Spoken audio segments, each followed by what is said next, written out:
Hey everyone, welcome back to another episode of Comic Book Weekly. As usual, guys, we are all here for you. We're going to be talking about our top 5 comic books of the week, most anticipated comic books of the week. We're going to be talking about all the exciting news. It's going to be a wonderful show. I am Mike Spider Slayer from the Comic Book Corner 2.0, from the YouTube channel Comic Book Corner 2.0. I'm going to pass it over to Kat. Introduce yourself. Kat, we can't hear you. You're mute. You're mute. Hey guys, Kat There we from go. Kat is no longer mute. And next, I'm going to pass it over to Chris. Hey everybody, Chris, Dark Avenger C86 on YouTube, Chaotic Falcon 86 on Twitch. And then next is Brant. Hey, what's up, everybody? Brandon from Last Number Press.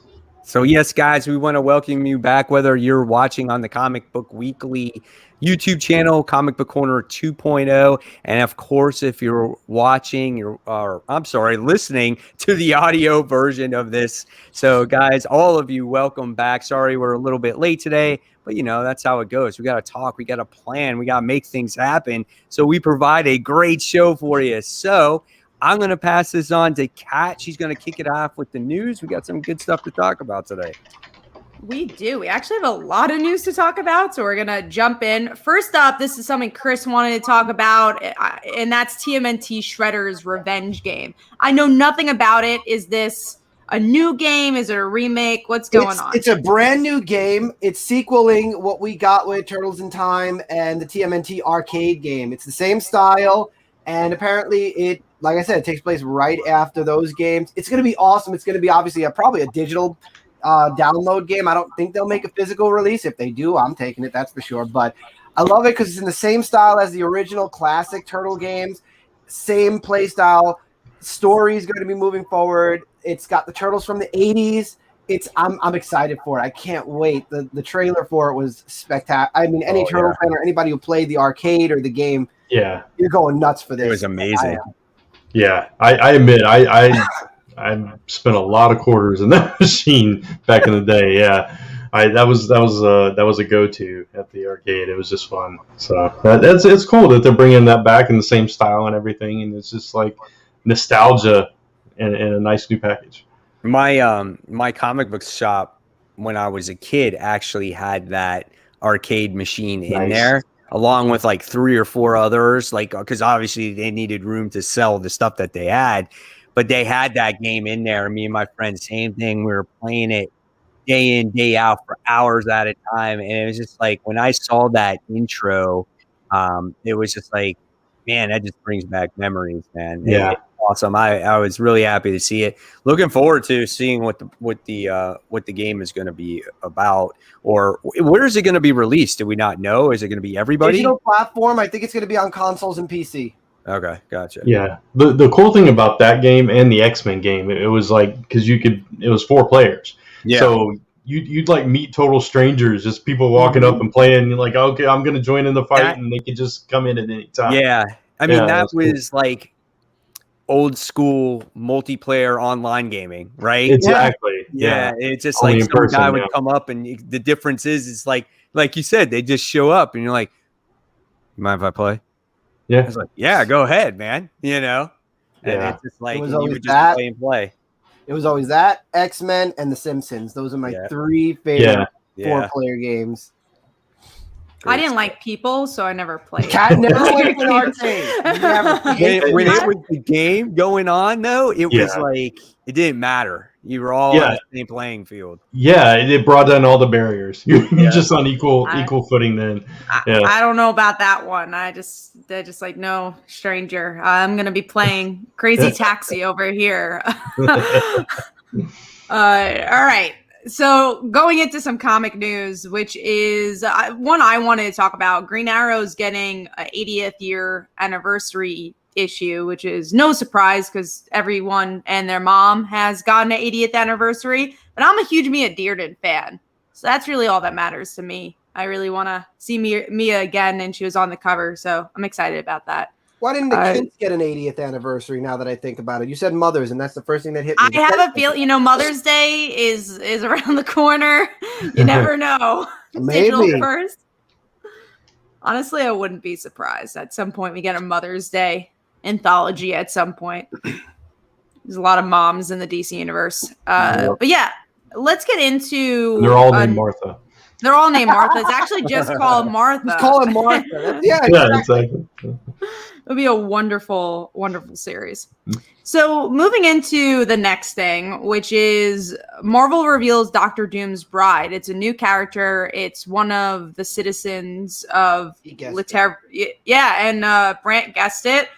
Cool. I don't know. There's not much to say right now, sadly, just because we don't know who it is. Is it? Yeah. I don't even know. Do we even know like her hair color? We don't know anything. It's a blonde. Yeah, it's blonde. It's Victorian. Good. Yeah. So it's just, and he said it jokingly too. It was. I know. I did. That's what he was like, "Oh, it's gonna be Victory or whatever her name is," and yeah. we're like, "Ah!" And sure enough, it was her. And when you think about it, though, it's kind of like the obvious choice because that's all he's been kind of involved in with all these books that he's released and based off of, like, I guess his recent series that he had and whatnot. So makes sense. Yeah, it's when I made the joke, is like it's so obvious that it couldn't be true, right? It's like, no, that's just dumb. But it's it does make sense, and it's just kind of funny that a random just like comment became the truth. So it is the truth. I don't know if I'm so excited for it, but the cover looks cool, I guess. Yeah. And we'll see where it goes. I mean, it does bring a new meaning to the term power couple. So we'll see what they bring to Latveria and the world. I'm interested. I won't say excited. So moving into the next thing, which is bookshop.org teams up with Kickstarter. So this is a place for like trades and stuff from Kickstarter to find another home and another way to be bought, which I think is cool. I think the next step Kickstarter really should do, though, is more about the retailer. Like, how do you connect those Kickstarter books to get into retail stores? Because that's a huge deal.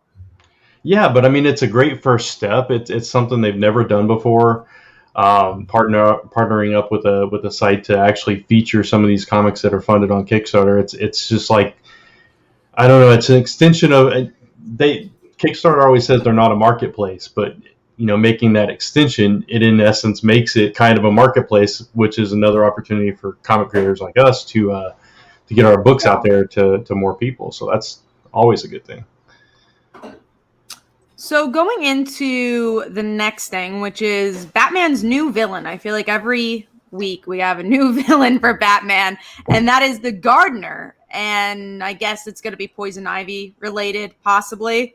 I mean, I think it's cool that they're building the Batman mythos. I keep saying this, and I hope it's a cool character, and I want to see more Poison Ivy. And I feel like they've been teasing it for the last couple of weeks, especially between Harley and Ivy, which we'll talk about with Batman Urban Legends. But I mean, I think it's cool. Only thing I have one question. Batman now has the biggest rogues gallery in the DC universe, doesn't he? I think he always did, but now it's become bigger. Now it's like he has like a league of villains on his own. But that's okay. We did mention this a little while back about the originality of it, and it just makes for fresh and new and different stories and not so repetitive. Like we talked about it before, like how many times can you see Joker, or how many times can you see this character or that character, right? And so but other heroes these characters adds a little bit of mystery to it, right? But other heroes should get the same treatment, I feel, also. So we are not like always seeing Lex Luthor or Metallo or Parasite. I mean, Superman could use a couple of fresh new villains that aren't Rogol Czar, but I mean, we don't have to worry about that anymore, do we? Superman. Superman needs a lot more. He needs way more. I think Superman has the least amount of supervillains at this point. Well, now he's got his son, so I mean, now he has a son that's going to probably be like the next. And maybe Lois. Who knows? There's so many potential villains. Comics are fun. Says next week's it's Batman versus the Window Washer. Yeah, exactly. I hope Kite Man makes an appearance too. That'll be a lot of fun. Yes. Kite Man's gonna be the new mob boss in Gotham. Honestly, let's see it happen. Where all he wants is like kite stores. I'm here for that. So moving on to, I guess we'll combine these two things, or maybe three things. But let's do two, and then we'll do the other one. DC and Marvel same week announced that they're both having Pride Month anthologies, which is really cool. DC, they have Harley Quinn, they have Midnighter, they have Jesse appears in it, and then Green Lantern, and then Marvel was a little bit more secretive with their lineup. They're like, Carolina and Nico's going to be in it, and I think probably Iceman. North Star. Yeah. Julie was on the cover, but she'll probably be ignored because that's what Marvel does. Yeah, maybe Prodigy. Hulkling and Wiccan. Yeah. Hulk, they were mentioned, and actually the Young Avengers creative team is coming back for them. So that's that's cool. So the original creative team is coming back. But yeah, super excited. I will be getting all the Pride covers. I'll be getting all the anthologies. I love these characters. And, I would say this is the first time I've really seen the mainstream DC and Marvel celebrate queerness in this level, because the last time we saw it was Love is Love, and obviously that was for a horrible event, which was the Pulse shooting, and the proceeds went towards the Trevor Project or whatever it was. So it's like really nice that we're celebrating the LGBT community for something that's happy and not a tragic event, and I think that's so cool. And I hope we get to see that more often, and maybe every Pride Month would be really cool. And I feel like obviously they're going to come up with something at the same time because it takes place, at the same time, but at the same sense, you would probably maybe Marvel and DC would put aside their differences and come out with great comics, and then worry about anything. It's a great thing. And it's, I'll be definitely checking it out and see what it has to offer. Yeah, for sure. I think a lot of those characters don't get the spotlight a lot too. So, because a lot of them are lesser known characters, like North Star and stuff. Even though they're becoming more prominent now, a lot of them haven't gotten a lot of spotlight, I think, in the comics. So it's kind of interesting to look. I mean, DC, I do think there's been more queer characters in the last couple of years, but if you look at Marvel, there actually hasn't been that many. And you look at Carolina was the first lesbian character ever from Marvel. That wasn't that long ago. Yeah. So it's just to look at that, and I hope Marvel actually does better with representation. I think they've done a good job, but I think maybe, I don't know. You look at Harley Quinn and Poison Ivy, they get the spotlight a lot. So it's can these characters also get more spotlight and get more comics? So hopefully with the anthology, and Sarnia mentions the new Captain America as well, who is going to be written by a queer creator, which is the writer of Iron Man, which I think is really cool. So a lot of good promise, a lot of great covers, and I'm stoked for this. I think when it comes to Harley Quinn and Poison Ivy, they're front and center. So they're high-profile A-lister characters. Sure. So they're obviously, when you see that, they get a lot of attention. Whereas for Marvel, who is their biggest representation? Well, I think the big issue is, look at Kitty Pryde, who is bisexual. They made it canon. They won't talk about it. They're like, she's bi. We won't say that word. We won't mention it. But for the people who want her to be bi, she's bi. So I think it's those type of characters. They need to, put it in the narrative that they are queer, kind of like Alan Scott. We talked about this, but I thought the Alan Scott story was so wonderful because it was written by a queer creator. It felt very queer. And then you have Kitty Pryde, which again, it doesn't have to be written by a queer creator, but explore her queerness, talk about it. Don't just have her kiss a girl and do nothing, not even talk about it after. We haven't seen it in months. Yeah. Same for Star-Lord. Yeah, I think Iceman's probably the most prominent one there. And when have we seen Iceman? Right. I would say North Star is the one that they've shown the most of, but it's nobody knows. But he's not that. Again, everybody knows Harley Quinn. Everybody. Right, exactly. Not everybody knows Kitty Pryde. Not everybody. Maybe a lot of people know Iceman, but if you read the comics today, you don't know that he's gay because they don't ever show him, in a relationship or anything like that.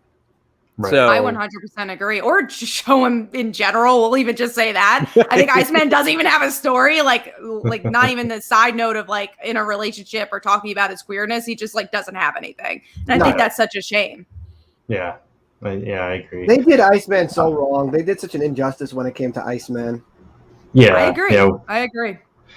The new Captain America, since we mentioned that briefly, I think that's a cool idea. The way that story's coming about, because it's all the Captain Americas like Bucky and Falcon and Cap and I forget the other one, but they're all like going on this road trip or something, and they come across all these people that have been inspired by Captain America, and that's one of them is the LGBTQ Captain America that they're introducing, right? I think that's how I read the article. Yeah. Yeah, from what I read, because I know in the headlines it was like they're an advocate, but then I also saw on like Twitter that they're also queer. So, but also it goes back to I hope we get to see more of them, and it's not just like here's this one shot, we'll never see them again. Let's like give them a story and like be a part of something. Yeah, for sure. So going into also celebrating Pride Month, Crush and Lobo is getting a miniseries, which we knew about, but now we actually have the creative team, which is Mariko Tamaki, who is a queer creator. And let me see who the artist is. The artist who's done Nightwing and Wonder Woman, but I don't know the artist in particular. But the art looks cool from the images we have here. But yeah, Mariko Tamaki with Crush and Lobo. I'm so happy that she's getting like kind of her own series in a way. I definitely think she deserves it. Yeah, for sure. I really like Crush. Crush really grew on me through Titans. At first, I wasn't sure how to because I hate Lobo, but Crush is Crush is her completely own character, and I really came to like Crush quite a bit. So I'm excited for this too. It's going to be an interesting mini. Yeah, it'll be cool to see. Well, I mean, it'd be cool to see father and daughter, right? I think. That's kind of cool. You know, you knew those two. You know, obviously were related, and you got a little bit of that backstory in the Teen Titans series, and now you get to explore that relationship a little more. And I think that's kind of important for both characters to grow a little bit. You know what I'm saying? Yeah. Gives those characters more depth. So I think that's kind of interesting. Yeah.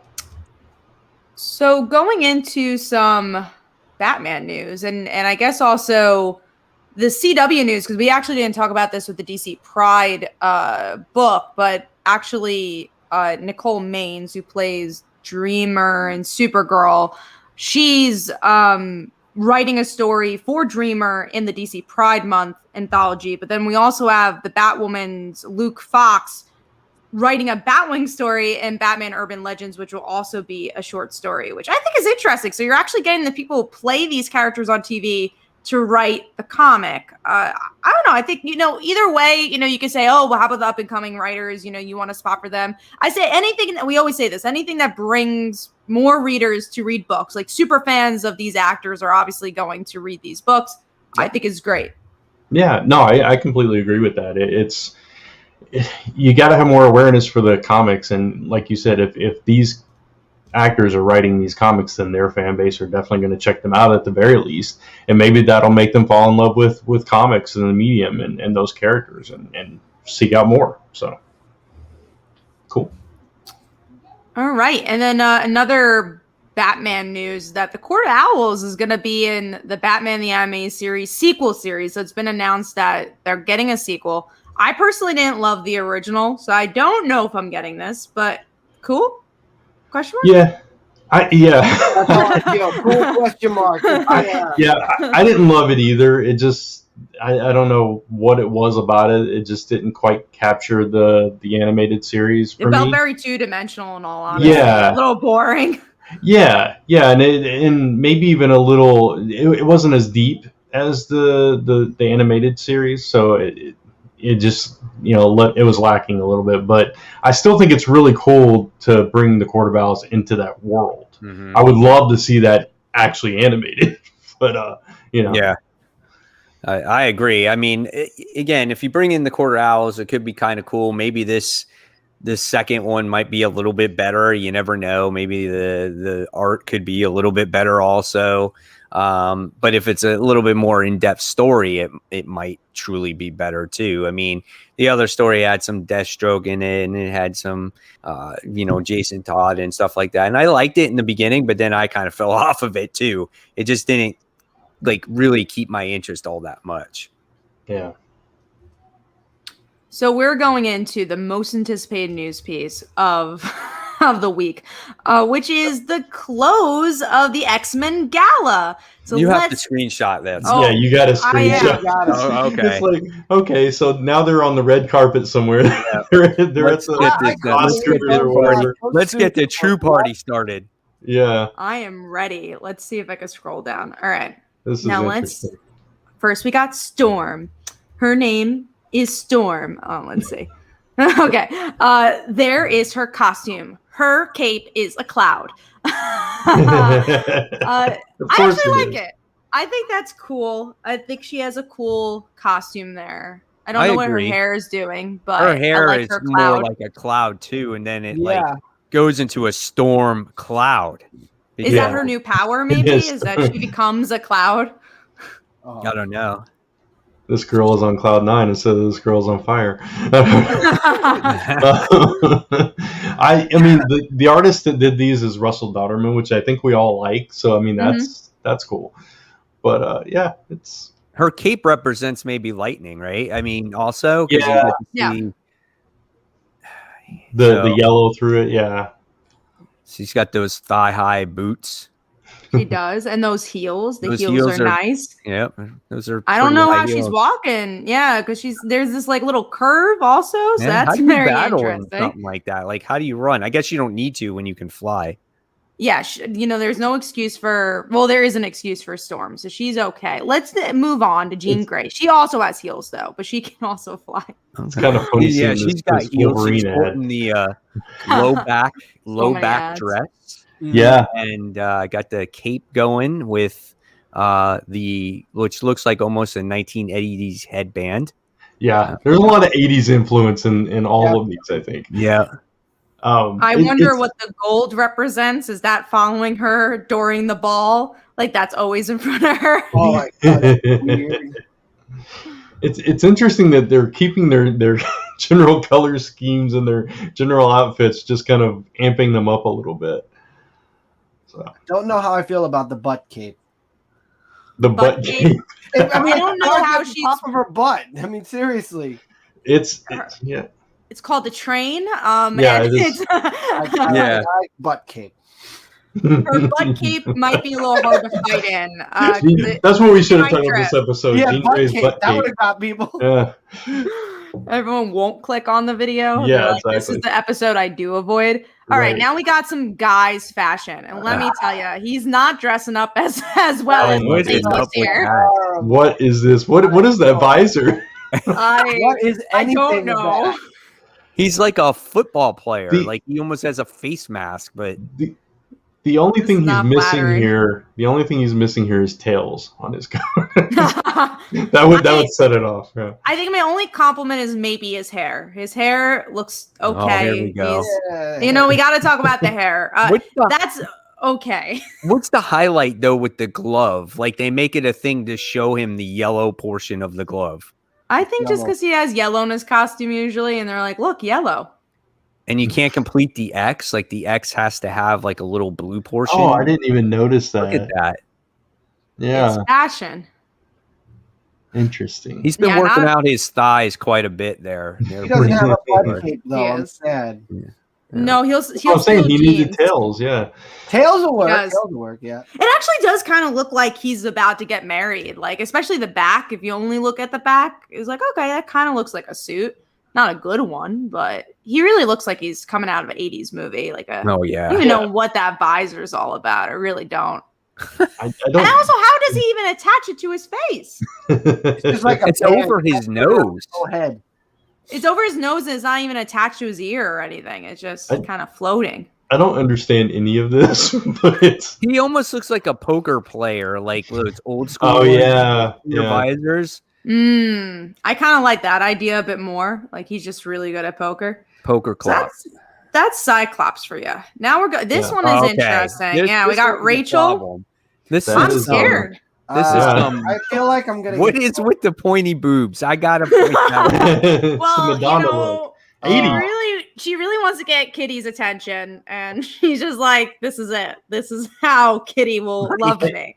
I'm just happy she's Dominatrix. got, This she's is got what- baby with her. Yeah. She took her hair off, and she's holding her hair. You recognize that? Oh wow. She's holding a piece of hair. Yeah, that's the that is leash for baby. disturbing. Wow. If anybody's reading X Factor, that's baby. That's her little alien dog creature thing. The baby is very cute. I do not know why the baby needs to have a leash hair. This is my least favorite costume out of every single one. This is, you got to admit though, you would see these kind of costumes totally at some kind of 80s party. Oh yeah. yeah. Oh yeah. But I want to say, what were you gonna say, Mike? I was just gonna say you can't even come close to her though, man. Yeah, she would No. poke you in so many different ways. Oh yeah, yeah. You'd just be walking on the other side of the room. Yeah. Well, the question is she evil? Is she not? With those teeth, that crown teeth thing. Wow. Yeah, she's definitely playing up the what do you call them? The what hound? was she? The hound. Yeah. Yeah. The hound aspect. Is she a hound again? This is not her OG costume in any way. Yeah, her OG one had less spikes, I would say. Yeah, you got to go back and do your own history learning. And no hair leash. No hair leash. Yeah. Like I said, this is them dialed up to like 100. Let's go to Angel, who I didn't even Angel's see this one casual before. now. He's Yeah. like, check me out. I'm casual Angel with my pajama pants. Angels is a little bit better.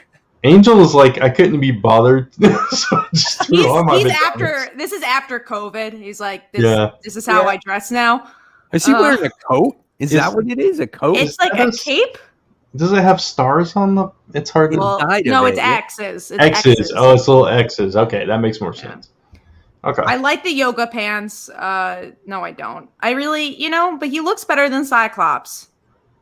It would have Yeah. been perfect if he was wearing sandals. I think that would have been perfect. Oh yeah, the sandals would have been good, but it does fit his personality. It's like it They would have works. fell off. He was flying though and hit someone in the head.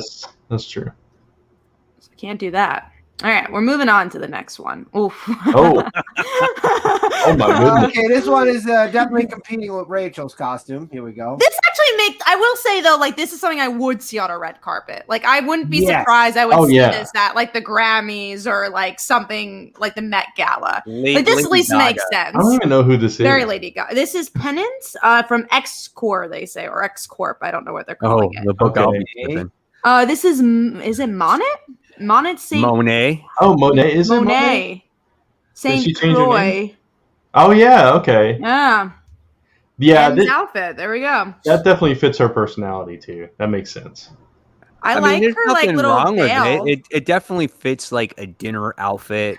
Yeah. Brands, like Kat said, something as an award show. There's really nothing there. Oh, The only thing totally. that's really extravagant is the headpiece. The Yeah. paper mache headpiece, the veil leggings. Yeah. But let's be honest. You go to the Kentucky Derby, you're going to see headpieces like that too. But look at the pointy gloves as well are very interesting. Yeah, that's true. I still say Rachel wins at popping balloons. With her. I think that is the contest. Oh, now we got a very British outing here, which is Betsy. for Captain Britain. Yeah, Yeah. it looks like she's going to see the Queen. Is she back? I guess so. I think we Yeah, all stopped you're reading right. it. Yeah, that's This interesting. is an event that I think I'm kind of gonna reminds me of a touch of like Sailor Moon with the Yeah, that's what I Yeah, was a little thinking. Like, yeah, totally anime influence there. Yeah, it's a little Japanese and British influence, Yeah. which is actually kind of interesting. You're gonna skip Yeah. the event, Chris? I don't know. But all right, so the one reason not to skip it is to see who fans voted in as the new X-Men member. 'cause I know what? No, True, I want to okay. see the outfits in action. That's the Yeah. I reason. would like to see the outfits in action as well a little bit. All right, next up is our girl Rogue. I'm Rogue, not gonna That's, lie, actually, I that's actually- looking I hot. like I this like one. this Yeah, one. I like this one. this one's cool. I'm liking like the under boob type thing going on. This- I like the laces. I mean, if you that's the design. Yeah, it's kind of like what people in the '80s thought the future was going to look like, and that's kind of what this design reminds me of. The collar does not look like fighting ready. The No. Oh color- no, but I mean they're at a party. Too. Right? They're not trying to fight. But they're at an X-Men party. Well, that's and true. there's gonna be a fight. Boots look comfortable though. Like that's the one fighting boots. The gloves look comfortable. I like it, Rogue. You go. Yeah, I think Yeah. her pumps definitely match her gloves, like that style. Her hair looks good. The sunglasses look good. All around so far, overall, best looking character. I can't wait until we do the best, the hottest, the best least dressed. hottest, and the best dress. Yeah. we're gonna have to do that at the end. Oh, my girl Kitty is not the best dress, but She just grabbed. He never is. Throw it in Let's between be her honest. breasts. What? A for effort. She's staying true to kind of like what she is though right now. Yeah. Yeah, you got the pirate. I like her other outfit more though. It's pretty plain. She's just got high boots, some off-colored reds going. I like the concept of the two types of dresses sewed together there. And, The mask makes no sense. I don't really. What do you think about her I am hair? not a judge of fashion. The hair looks nice. The hair actually looks very nice. It also has a little Japanese influence. It has like little chopsticks in the back. Yes, That's kind of cool. Comics are fun. Yes, they do call her Kate Pratt. I would like to point out she's on the Wolverine cover, so we don't get to see what Wolverine is look like. Oh, he's gonna be the best dressed.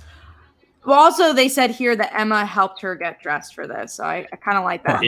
Emma's is interesting. It's a three-parter. There's multiple parts. Emma Of course, Emma's going to be the one that has multiple outfits. Of course, the X is right where her boobs are, as always. I love that, though. Yeah, Makes sense she's to like me. a freaking snowball. That's what she I love it. I'm in Snowball love. with boobs.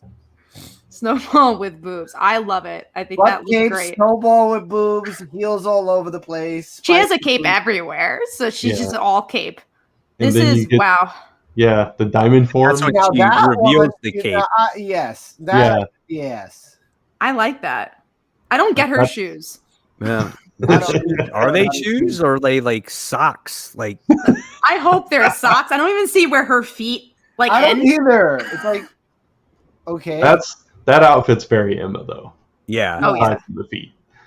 Yeah. Love Emma. And I think those are all the outfits. Oh no, there's a one more part 3. Emma. Oh, there's another one. There's that nightgown. Yo, that's her best one though. I love that.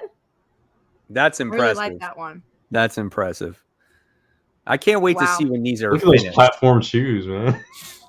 That's what the Emma's part 2 is got it hiding. going on. Emma wins. She really does. Oh yeah, so like hottest, the worst list. How are we feeling? Who's the best? Who's the worst? Emma gets best. And Cyclops gets worse, I think. Cyclops. Rachel and Cyclops are a toss-up for worst.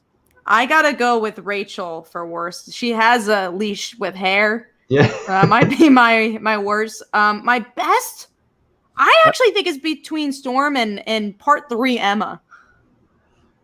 I still like Rogue. I like Rogue, and I do like Storm a lot. Storm, Yeah. Storm's cool. Yeah. artistically, really cool. it looks really good, and it goes with the character. I like Penance too. I think that was it's kind of a classy outfit, that one. I like Storms as well though. So I hope you guys enjoyed our fashion show. Oh God, yeah, that was fun. Let's never do that again. Hey man, there was So nothing more wrong with that. fashion. That's a good laugh right there. We're Yeah. going That to totally do it after the event when we see how everybody else is dressed. Because that's just some of them. That's not even all of them. I hope Wolverine, we gotta see what he's dressing as. God. I hope he comes out naked just because he doesn't Magneto, like what's he gonna do? Oh yeah. Sinister. Oh, Mr. Sinister. Oh Will man, he I dress can't wait up? to see that. I'm actually kind of looking forward to this gala now. Now we got clothes, we got a fashion show. I think wow. the greatest thing is like we get to make fun of it, and I think that's kind of what's gonna make it so fun. Yeah. Oh, for sure. You know, You I gotta think find- you're right, Mike. That's what's going to make this event worth reading. Yeah, you got to find the silver lining out of all this Yes. weird storytelling, right? Yeah. And I hope they make posters of all those characters. And yeah. then Mike could put it in his background like a fashion show while we're doing it. I'll say one of the funnest things about drawing is like coming up with costumes and outfits and that kind of thing. So from that aspect of it, it's kind of cool, getting this play around with something that you don't normally get to do. So We had a lot of comments throughout, so we Yeah. appreciate all that. It seems like everyone had an opinion as well on what was hot and what was not. But yeah, let us know what outfit you would wear. What outfit out of all of those would you guys wear? Which is the one? I think I wear. I mean, think I wear most of them were very feminine. Wear So I robes. think I'll Serenity goes. I got to see Angel. what Professor. I'd wear Serenity Emma, goes, you know? I'll wear angels. I don't care, but I would definitely put on the flip flops because I would want to go with a full Greek look. So you're Angel. I'm Brand Emma is number Emma. number 2 with the Emma number 2. Oh, go with that. Yeah, with the middle boob. Yeah. Not the one where you get to see all the boobs. With the after she takes the cape off, but before she puts the gown on. Yeah, that middle one. Okay, but that's part where 3, she's also like, if I'm guessing, if you look on the side, Oh, that's true. you're gonna see a lot. Yeah. Either I way, like then, Emma you know. 3 the best. That's my favorite. Emma 3 is definitely for me, for sure. Who had the Jean? Who was the one who also had like the bottom boob outfit? cape? The butt cape was That was Jean. I'm sorry, Rogue. That was Rogue But she was had nice too. she had had an the butt cape. undergarment though under She there. did. It looked classy for her, but Yeah. you know, got to go for Emma too. She just looks classy no matter I'll what. just go like Wolverine. I'll show up naked. There you go. I don't have to worry. He's definitely going to show up naked. I I'm very hope so excited now. for this. I hope so. Just to throw everybody off. I hope so. He won't be invited. You ain't coming, Logan. You're not invited to this party. He'll wear a tie. He'll wear a tie, and that's it. and that's it. That's it. Is cleavage her new mutant power? Comics were That's fun. been- Have you? Yeah, that's always been her power. That's just Always. everything. I mean, That's did you miss the issue where she actually exposed Yeah. herself to one of the guards? Like, Oh yeah. come on, that was classic right there. That was Marauders, I think. I Yeah. think it was Marauders. Yeah. What about Laura? Laura is stuck in a vault for 10 years. Laura's got a gigantic collar right now. We can't Poor Laura. come to the phone. She can't dress up, and I wanna she's see not what- upset about it. I want to see what Dazzler dresses like. Oh, me too. She comes Right? as a disco Oh, ball. man. She's just a disco ball.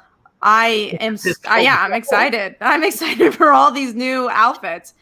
But that was the news. So we're gonna jump into, well, first of all, speaking of outfits, if you want a girl who doesn't dress up like Emma, go check out The Dancer, which is my Kickstarter going on. That was a great transition.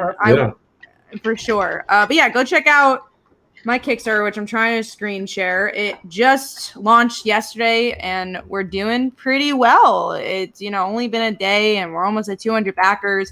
And I will be giving a free comic to anybody on the show. Just let me know if you've backed it. I will give you guys, I gotta show you guys the cover, Killaroo Scars. And the artwork, honestly, looks really cool. It looks like a fun concept. So if you guys want to get that comic for free, just let me know that you guys backed it. And of course, we'll be doing the ticker tape at the bottom as well for whoever backs it. The book's about a dancer/assassin who is forced to deal with her childhood trauma of witnessing her parents' death. It's a 4-issue miniseries. This first issue is all in color, and there's only 24 hours left to get the early bird special. So hopefully you guys could go check that out. Cool. So we're going to pass it on to Brand to do our Comic Book Weekly segment, our audio and also, video segment. But this is from the Kickstarter. We actually have a graphic novel to review. Yeah, so Carl Kiesel backed the Kickstarter at the level to have his graphic novel reviewed, and he picked his own book, which was Volume 1 of Impossible Jones.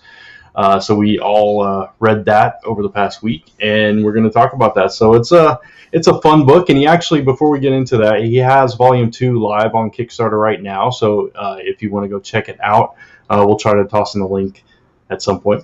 But it's I think it's called Impossible Jones, something in Holidays, Impossible in Holidays. Basically, volume 2. I'll post the link. I said basically volume 2. Yeah, it is Volume 2. So, but I mean, it kind of continues off, and he's a big Harley Quinn fan. So Holidays has a lot of Harley Quinn in her, and it as you read this book, it's a lot of almost like Catwoman and Harley Quinn. Yeah.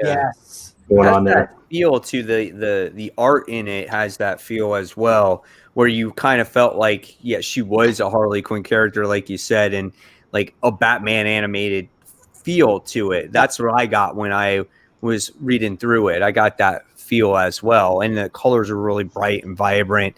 So that's what I got out of the character when I first started reading it. Of course. Yeah. So basically, without giving the whole thing away, basically she's a thief. This girl Isabel, and she gets caught. She gets betrayed by someone that we still don't know exactly how or what happened by the end of this, but she gets caught in this accident, this lab accident, and gains these powers. And he's also a fan of Plastic Man, and that's kind of I love that. That was my favorite part. Was the influence of Plastic Man. So the power sets in general, I thought was really cool, and you could, like you said, you could injected a lot of different characters, but it felt unique in its own way. Absolutely, but the Plastic Man especially, that stood out for me with the hands and stuff. I love that. Yeah, and not just the hand. I mean, just the whole the origin story and everything. Mm-hmm. It was a thief, gets has that happen to him, and then kind of gets mistaken as a hero, and by de facto becomes a hero. The twist here is she's still a thief and wants to steal stuff, so it's very Catwoman-like mixed with Plastic Man, throwing a little Harley Quinn there, and it is. I got that animated series vibe from it too, and it's very fun. Holly Days is a interesting character because she's Christmas themed, but she steals all year round. It's a great name. It's a great name. And they're friends, but she can't let it on because she's got to be cool with the superhero group now. And there was an interesting part where she was wondering why people can't recognize her, and it was this whole thing where you reconstituted yourself with the face you thought you had, but you never see your face truly as it is. So I thought that was interesting. It was an interesting way to hide your identity. But it was a lot of fun. I thought this whole story, and a lot of background detail in this graphic novel about how it came to be, and what the influences were, and all that stuff. And I'm looking forward to Volume 2, which again is live on Kickstarter right now. You get a lot of bang for your buck for sure. You get a lot of story and a lot of movement in the story. Something pages. Yeah, 160 with all the back matter. Yep. Right. But yeah, each I think there were 4 chapters, and they were each 24 pages ish, somewhere around there long. So a lot of story, but it's one of those fun semi-quick reads because it's it's just kind of you got a lot of banter and a lot of fun bouncy dialogue going on between the characters because it's meant to be a little bit tongue-in-cheek too, I think. So yeah, it was a really fun read, and thank you, Carl, for allowing us to check that out because it was a pleasure. Highly recommend the book. Definitely. Thank you. I agree. And go check out the Kickstarter. Like we said, it's doing extremely well, but that's really the best place to support, creators is through the Kickstarter for sure. Yeah. First volume, get the level where you can get both books. Yeah. Yeah. I also thought it was interesting because he says it in Volume 1 where the actual first Kickstarter he ran for Volume 1 actually failed, and then so then he came back and changed his strategy a little bit, did some crossover prints with other Kickstarter comics, so he kind of ingrained himself in that community, which I thought was really cool, and then gained momentum and an audience for that, and came back and killed it with Volume 1. Now he's killing it with Volume 2, which is currently at 22,000. So that's awesome. And he's only been in it for a week, I believe. So he's definitely tracking for a really good number, and it shows. I think when you fail, you learn from your mistakes. You can't continue to do the same thing over and over again. You have to talk to your peers and figure out what to do next. And that's exactly why he has such a success story. Yeah. Yeah. And so there's still 22 days on the clock, so you got plenty of time. Go check it out. And we definitely recommend it here at Comic Book Weekly. I ran out of words there. Comic Book Weekly. Let me get that. Breathe. Yeah, I know, right? Now, before we get into the under the radar, we actually do have a question from BJ. What's the major difference between Scott Snyder, Grant Morrison, and Tom King's Batman run? Man. I think they all have such unique voices. Let's take Grant Morrison out because that's its own thing. Scott Snyder's run. Why do you have to take it out? They're all their own thing. Yeah. Wait. Are we talking about Grant Morrison run where Dick is Batman? Yes. Oh, that's what I assume. And the whole entire. Did he? I'm trying to think what else he did before That's what I'm trying RIP. to do something in the New 52 because if we're talking He about didn't do the New 52, but I'm trying to think what stories, like big stories, he did before our RIP. Did he do No Man's he did Land? Batman Inc. He did RIP and he did Batman and Robin. He did definitely do Batman and Robin. Yeah, he definitely did Batman and Robin. Batman and Robin was good. I like Batman and Robin. Yeah, I like Batman and Robin. I thought it was New 52. So I would say Grant Morrison ended pre-New 52. He had a good run with Dick as Batman. Scott Snyder over Tom King. Scott Snyder, we got the Court of Owls. We got so many things introduced during the New 52 that added to the Batman mythos that when we went back to the regular universe, translated into the regular universe. Tom King had a story that was too long, I feel. And I think Tom King, it's interesting because they all have I would say Grant Morrison in a weird way. Like back then you wouldn't think this, but I think Grant Morrison took a traditional superhero sense and into his Batman run, even though back then it didn't feel that way because he did do a lot of like jaw-dropping moments like killing off Batman and making Dick Grayson Batman. But then you look at Scott Snyder, who was very much about world building. He created the Court of Owls, he created Talon and all that. And even like breaking down Batman, which I think every Batman writer does, but he literally made someone else Batman, and he was able to be happy. He made Gordon Batman. Oh my god! He made story arcs really long, like 0 Year. That was really long. The whole 0 Year. I forgot about that. Yeah, he did all that too, and then he had to deal with the whole New 52 when it was completely changed. When he created Commissioner Gordon as Robo Bunny Batman, so he did that as well. So he kind of got mixed up in that whole craziness. Yeah. But I liked Snyder's run, but I thought his run, certain story arcs were too drawn out in many ways. His run is better looking retrospective, in my opinion. Yeah. Like it wasn't as enjoyable as I was reading it. Yeah, I mean, we just talked about the Court of Owls being added to Batman the Animated Series. When you leave your mark on a title like Batman, to that point to where your characters, your creations are getting used over and over again, and they become so synonymous with the character, then you definitely left your stamp there. And I think that's his, to his credit, that's one thing he definitely did was add to the mythos of the character. And you can say that with Grant Morrison too, because I believe he created Professor Pig. He created Damian, didn't he? Yeah, and Damian. They create Damian, yes. Yeah, so I mean, those and Tom King, as great as Tom King is with certain characters, I just feel like with Batman he didn't do a whole lot. Well, it was Gotham and Gotham Girl and like that's true. Yeah, right from the beginning, and you thought, but they don't do anything with him. Yeah, there was a lot of speculation there, and then look what happened. Yeah. I liked Gotham Girl too, and I thought like as it went along, it's just like you don't know what to do. Like he created the character, I didn't know what. He didn't really know what to do with the character. Who created blue hair girl? Oh god, why did her name? I had Scott Snyder. Harper. That was Scott Snyder. Scott Snyder. Scott Snyder. Okay. Going into Tom King, I think he tried to make a very emotional story, and for half of his story, he did a really good job. But it was too drawn out, and I don't think there was a finish line. There was no ending.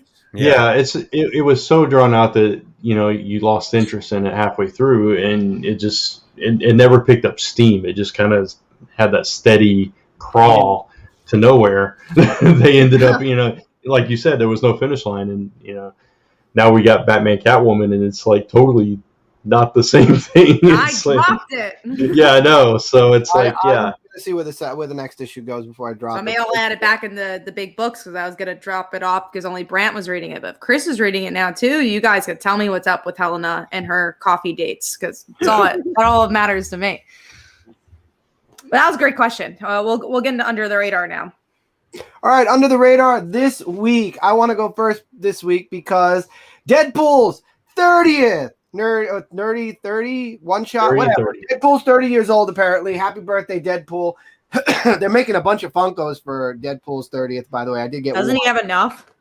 Are you kidding? You know how many? If you own every single Deadpool Funko, you're either our friend Eric Radcliffe or you have a full freaking shelf. They make Deadpool Funkos like people, what's a good analogy here? Like, they make Deadpool figures every day of the week. Let's put it that way. I have no good analogy for it. That's a great too many one. Deadpool Funkos. I have no analogy for it. There's just too many. But I did get the birthday cake one because he's turning 30 and I'm 5 years older than Deadpool. That's kind of scary. But anyway, This was great. It was a nice mixture of stories. You got classic artists coming back.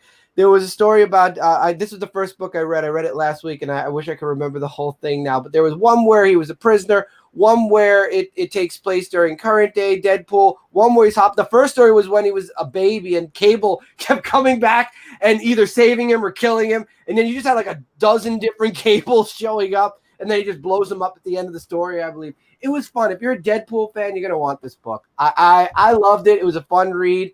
I don't know how much it was, but it was an enjoyable first read of the week for me. I really did enjoy it. And I don't really read too much Deadpool anymore. But for this, if you're a Deadpool fan, get the 30th birthday. It was fun. It was a fun read for sure. Nobody here read it except me. So no, I didn't touch and that's it. okay. No. Deadpool. I wasn't paying for money for Deadpool. I've gotten First so many Deadpool. times. First of all, yeah, it's Deadpool. And then second of all, it's an anthology. That's Deadpool. That sounds even more crazy. It was a lot to read. I remember that. It was a lot, but it was fun.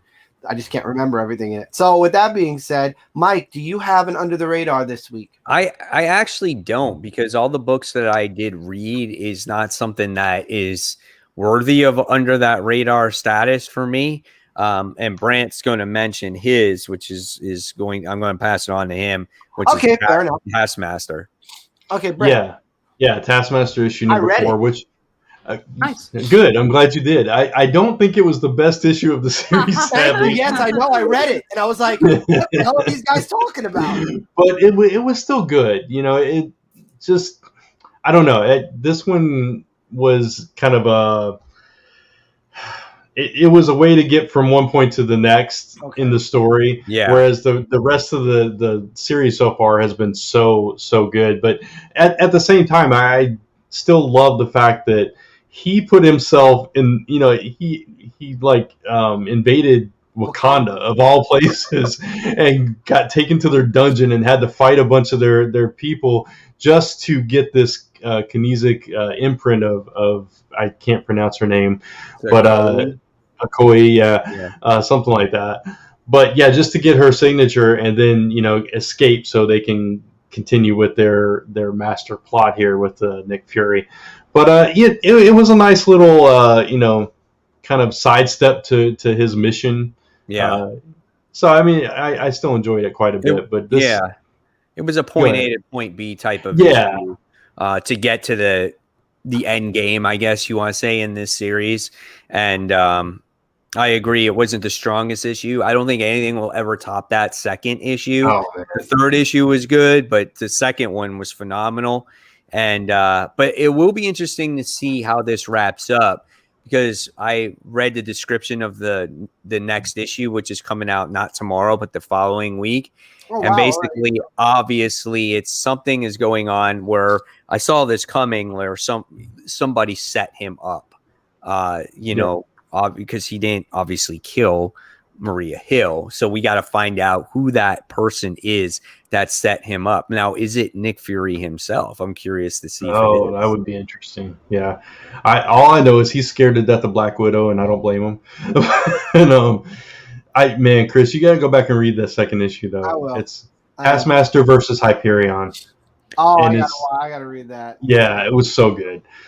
But yeah, no, it's still a solid series and solid issue. It just I didn't have anything else under the radar that wasn't in big books, so Gotcha. All right, Kat, what was your under the radar this week? Mine was Serial issue 2. Brant, did you read this one this week? I did read it. Yeah. It was good. There's some unexpected stuff. We get to see our main character's best friend, who's like 30 something. I keep forgetting that she's older than she looks. Yeah. So it's kind of cool that she had a friend where she could relate to and understand that she's not a child, but then she dies. So, and then, we kind of get closer to this serial killer, and it's a fun book. It's a little bit of a slow burn, but I like the character building here. And they gave us a little bit of a glance, I guess a look at where the series is going. Cause also I still don't really know what it's about, besides maybe this is a serial killer. Yeah. Yeah, it definitely seems like it's got to be a serial killer, but I didn't like this issue as much as the first one. I thought the first one was a lot stronger. but I agree. I did like seeing her friend and how those two connected and why she was even involved with the serial killer to begin with, and that made it connected those dots for me. So it was a lost opportunity to kill the friend though, because I feel like a book needs someone to talk to, and who's she gonna talk to? Yeah, that's true. All right, with that is all of our under the radars this week. So I believe we're going somewhere else before we move forward, correct? I mean, we could do it now. I think we're doing. Which part are we even doing right now? Yeah, this is the contest, right? Yeah. Right. Yes, we're doing a shout out later. Contest time. Yeah. Contest. Yes. All right. So if you guys go on to, is it iTunes? Is that where we're? Yeah. Okay. So if you go onto iTunes and you leave us a positive review, we're kind of bribing you. If you leave a positive review, this helps us really get the podcast out there to the audience. Let us know that we exist. And, hopefully you leave a written comment too. It will enter you to win in a Batman giveaway that I came up with. It's funny. I got two contests going on, one for my channel and one for this. But this is what I called the Batman giveaway. And I'm going to show it on the screen. And then, of course, I'm going to say it out loud too, so you guys can for audio. But the first one we're going to get is the Batman issue 106, the variant cover, the wraparound for Infinite Frontier. So we're going to get that. Also, you're going to get the Gotham by Gaslight trade. So it's a classic story, Batman story here as well. And then also, you're going to get Battle for the Cow. You're going to get issue 1. Ooh. You'll get issue 2. You'll get issue 3. So you get those 3 on top of that. And wait, there's more, because we really want you to get some 5-star reviews here. Continuing with Battle for the Cow, we have Azrael Death's Dark Knight. So we have issue 1, 2. It's a nice looking cover there. And 3. So we have those 3. And then last but not least, we have Batman for the Cow, Oracle, The Cure. So we have issue 1. These Barbara Gordon covers are pretty nice. You got issue 2. And then you have issue 3 where she's crying a lot here for some reason. That's a good story too. That's a big Oracle story. Right. So that is your Batman prize pack. Those are all the stuff that the lucky winner can get. So hopefully you guys will go on to iTunes, give us that review. We'll really appreciate it. And once again, you could be entered. And I think we said that this contest is going to last for 2 weeks, and then we'll draw the winner, right, Kat? Yeah, the exact date I think is April 6th, so it might be 3 weeks. Let's see. Yeah, it's going to be 3 weeks. So April 6th is going to be the last day that you can enter a review. And just that way we know who's connected to the review. You can email us or message us in some way and say, I left a review under this. That actually helps us a lot as well. But yeah, leave us a positive review and we will enter you into this giveaway. Battle for the Cowl, really good story. So you're winning something really awesome right there. Yeah. I have the trade as well. So, I had those single issues. So I was like, you know what? I think it's a perfect gift to give away for somebody that has never read that story before. Agreed. Yeah. So good stuff. Very cool. Okay, so I guess now we're going into big books and top 5. All right. So let me do the switch over here. So yeah, guys, this is a part of the show where, of course, we talk about what we consider are the big books of the week and our top 5 comic books of the week.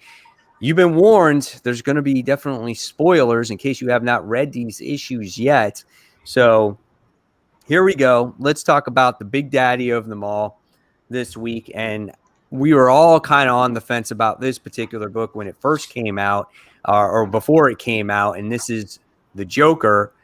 This is issue 1. So and this kind of goes, obviously this goes with our title, like will James Gordon kill the Joker, right? So I really like this issue. I wasn't a huge fan of the punchline story. I think it like kind of takes away. Like I got all into the Joker story, and then I was like, oh wait, now I got to read about Punchline. I skimmed through the Punchline one. I was surprised by that because I thought I was gonna like Punchline. I liked her one shot somewhat, but yeah, it was kind of boring compared to the actual story. I was surprised they're going to use Harper to be her like they're going to be more nemesis. They're going to have. They set it up in the one shot of something like the brothers involved in the Punchline stuff. So I think they just want to use Harper. One of Punchline's fans or whatever is the guy that her brother's dating, right? Is that what it was? Okay. Yeah. But going into the main story, I really like March's artwork for this book. I think it actually works really well here. I love seeing young James Gordon, how he was told the story once about the boogeyman, and he's like, yeah, you're going to meet your boogeyman one day, and it winds up becoming the Joker. Joker's been a thorn in his side his entire life. And, really, when you look at Commissioner Gordon, he's been the commissioner for so long, but at the end of the day, what has he really accomplished? It's like he's been doing the same thing over and over and over again. And by the time he comes to retirement or he's quitting, he's got really nothing left to show for it. He's got no retirement. It's just kind of a sad story. And he gets presented this opportunity to go out there and kill the Joker. And I thought the cool mystery of this was this female, because I don't know who she is. I think she's new. Yeah. And who her family is, like where she comes from, like why does she have this hit on Joker and whatnot. And it was a very interesting story. And of course, he hasn't made his decision yet on what he's going to do, but nevertheless, you would think that he's going to make that decision to go and actually go through with it and kill the Joker. But overall, I thought it was a well-written story, very intriguing, very mysterious. Why they want Commissioner Gordon, it's so weird why they would not call Batman, but I thought maybe because he'll kill him. Maybe he actually will. I'm telling you, that person that's with her, that's Bane. That's what I thought too. It's Bane. But Bane is dead. No, yeah, he's dead, all right. Why he's hiding his face? Yeah. Mm-hmm. It's Bane. That's he's probably interesting. stuck in that Joker-eyed face. That's why he's wearing the mask. And Bane's upset after what Joker did to him. I like that idea. I think that'd be really cool. I think I do think I had a slow start. I really like this issue, and I think I'm 100% here for issue 2. I love how horrific it was. But for people who wanted this book to be about the Joker, they might be a bit disappointed. I'm not one of those people because I don't think a Joker book works, but I could see why people would be disappointed because it's not really his book. It really is a Jim Gordon book, and they're like, well, we can't call this Jim Gordon because no one will buy it. But if we call it Joker, people will buy it. Well, what they could have done was gone Jim Gordon versus Joker or something like that. But I still think because this is an ongoing Joker book, it's selling better than even a Jim Gordon versus I still love it. Yeah, I'm still behind it 100%. I don't care. As long as they pop him up every once in a while, like he showed up at the end. So, I really liked it too. And I just little things like mentioning that he's been dyeing his hair for the past few years, and it's silly now, so he's not going to do it, and things like that. It just kind of added to where he is in his life right now. And again, if that is Bane, now I'm wondering if, like, because Jim Gordon's a cop and a detective, maybe they just brought him in to find the Joker because they can't get a hold of him, and they don't really expect him to kill him. Maybe they just want to find him so they can kill him. Especially if that is Bane. So that's a thought too. I agree with Manos. Are we sure that was the actual Bane that we saw in that issue? Right. I mean, we don't know. Yeah. And also going into our main discussion, which is, do you think Jim Gordon will actually kill the Joker? Yeah. No. I mean, I think he's going to try. Yeah. You gotta think about everything the Joker's done to him and his daughter, and his city, and everything he's tried to do and tried to be the upstanding, perfect cop, the one that, puts all the other cops in line and all this stuff. It's like he's going to be torn between what's happened to him personally with both his son and his daughter, and, this moral code that he lives by. But, when faced with that opportunity to kind of kill that demon that's haunting your dreams, it's like, I don't know. So it's a good question. I really like that cliffhanger though, and like even if it doesn't happen, the thematics in a thematically how that connects to it all, I'm totally in. I'm totally in for that second issue. Oh yeah, I think it's going to be a good series. I can imagine him at the end like having an opportunity to kill Joker, and then he doesn't do it. Yeah, he's like, I hope it's not that everything from me. You took almost my daughter's life. You took everything from me. I'm an old man, and then he has a heart attack and dies. Yeah, it's Jim who dies. That's the twist. So, anything else about Joker or Commissioner Gordon or the possible outcome of this book? No? All right. So let's move on. Let's talk about Children of the Atom issue 1. Yeah, we go from such a great book to a book that was a mess. I didn't hate it as much as you guys. I didn't hate it as much as you guys either, I guess. Okay. I did not hate this book. I think that the book has potential. I just think being that this book had delays, and it was late coming out and just all those other things, I think it just got mixed up. I just think that it didn't, I don't know. I think it had a lot of opportunity to tell a story about some of these kids, and I think we could have done more in the first issue than what it actually accomplished. So I like the characters, and I like the plot of them. I don't like the characters. Okay. So I like the fact that we don't know if they're. I mean, we're told they're mutants, but they can't get into Krakoa, and they keep That's trying. What's interesting. Because it's their costumes. I think. No, it's their costumes. well, supposedly, I think it's like the House of M stuff. It's like they probably were mutants, and then House of M started, and now they're not mutants. But then how do they have powers? The costumes. They don't. Yeah, that's all technology. Oh, you think it's all the costumes? Okay. Yeah. And I think that was said somewhere because I saw in a review. They're like, and they had laser beams in their costumes. Yeah. So I think it was confirmed that that's not powers. Okay. So I mean, that's what I liked about them. But like the villains they fought were throwaway. Yep. Yeah, and I don't know. Just something about it was just not complete for me. Like you said, Mike. It was disjointed, it felt like. Because right away it goes into this battle.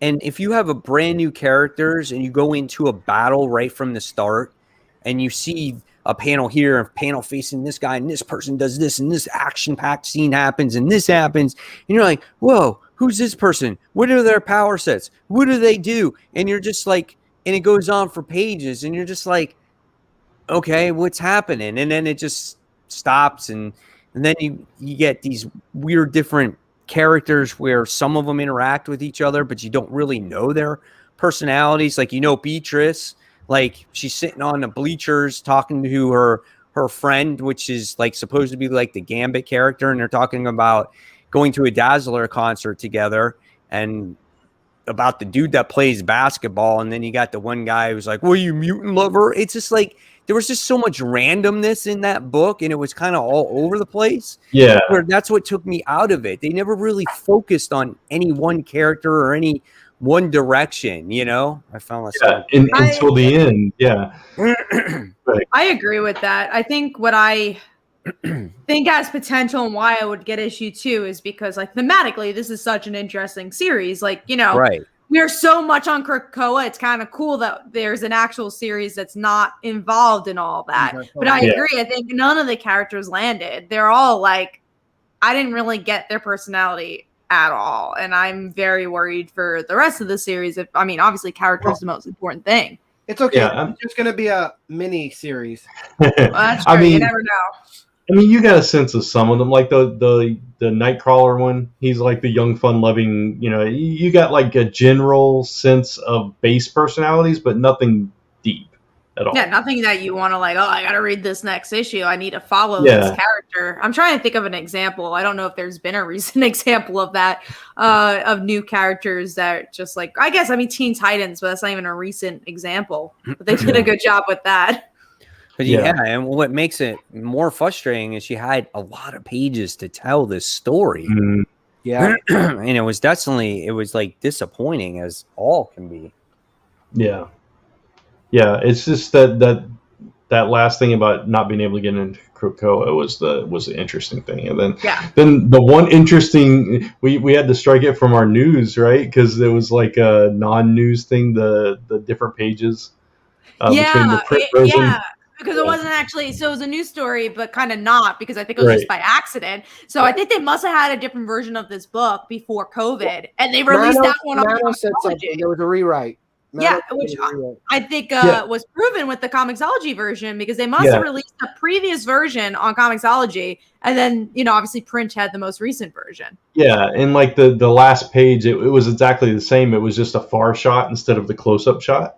So it was like, But so that was the only interesting thing for me. Like, really, it's like, why can't they get into Krakoa? What's up with that? Are they like Kitty? No, we still don't know why Kitty couldn't get into Krakoa. They tried explaining that one. Yeah.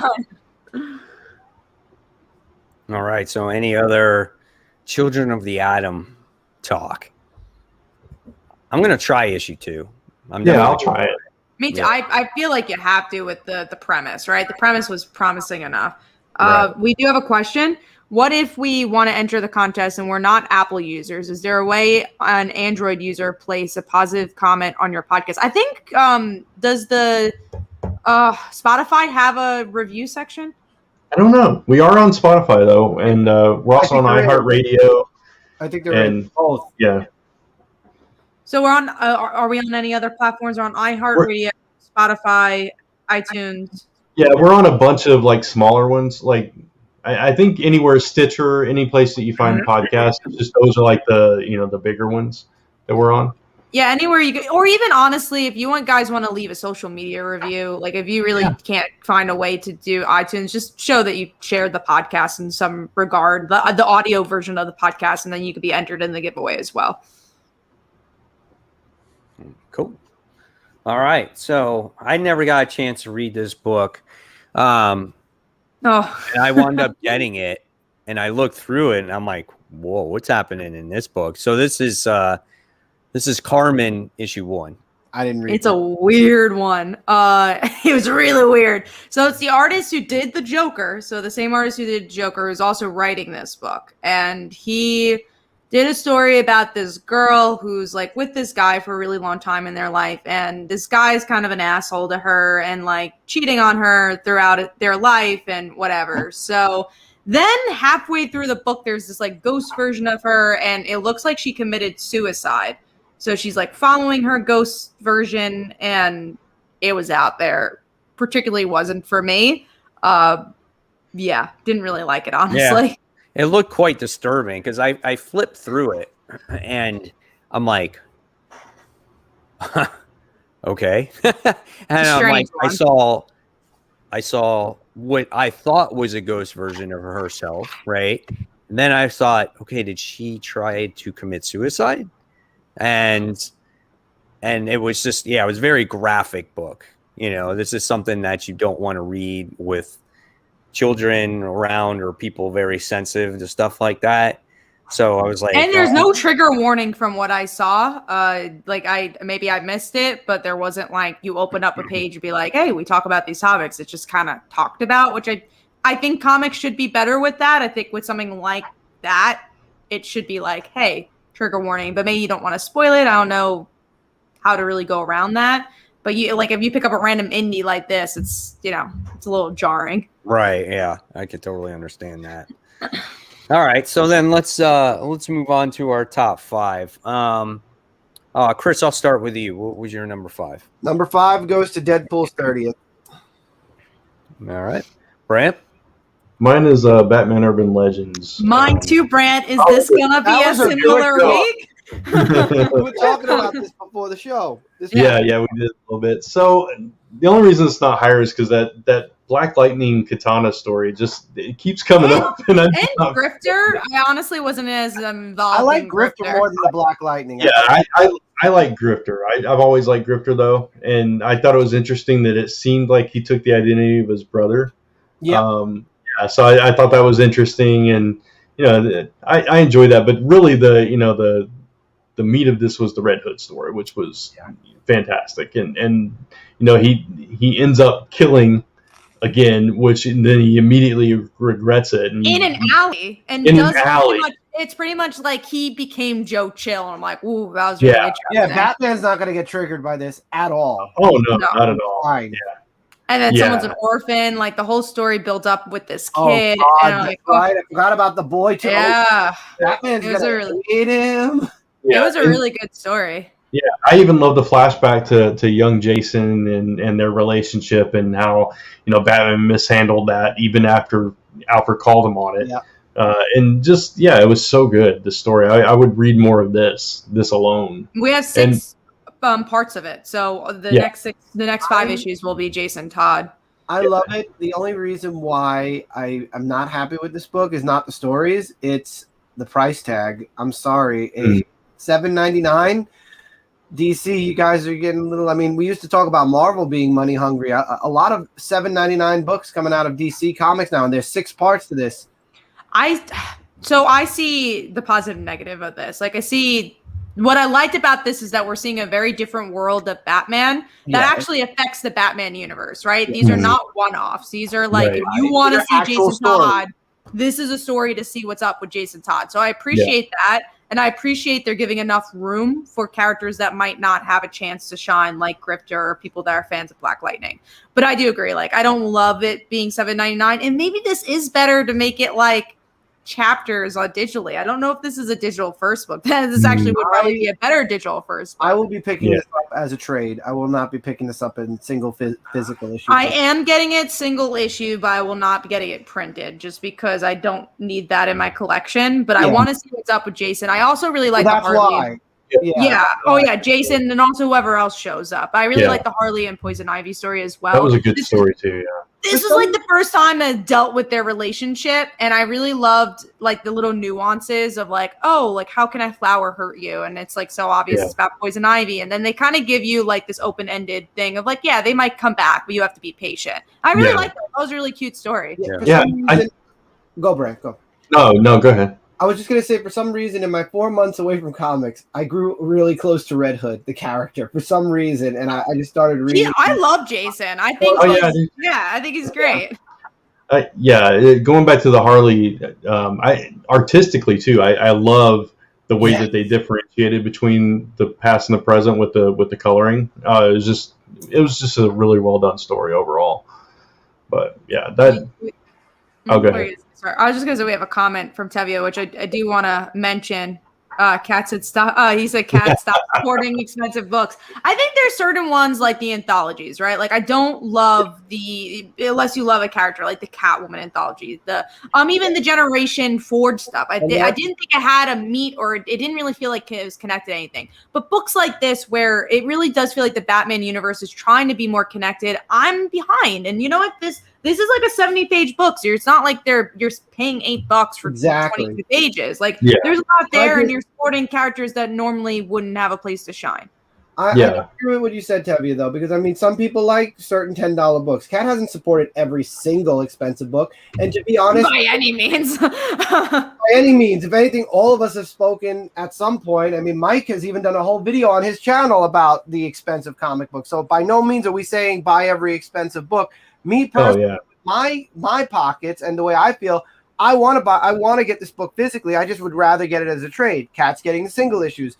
We all collect in different ways. Honestly, I like the way trades look. So if it's not something that I absolutely 1000% want, if it was just the Jason Todd story, a $3.99 book, I would absolutely be getting this as a single issue because I like Jason Todd. There's just so much in it. It'll read better as a trade also. I think all the stories separated, put together, and you get from end to end each story. Yeah, I think it's a case-by-case basis and based on how you like to read and how you like to collect and what kind of stories you like. So for something like this, where the majority of those stories felt like they, like you said, Kat, meant something to the greater Batman side of the universe, and they're characters that I enjoy reading, then I don't mind paying that, Right. So.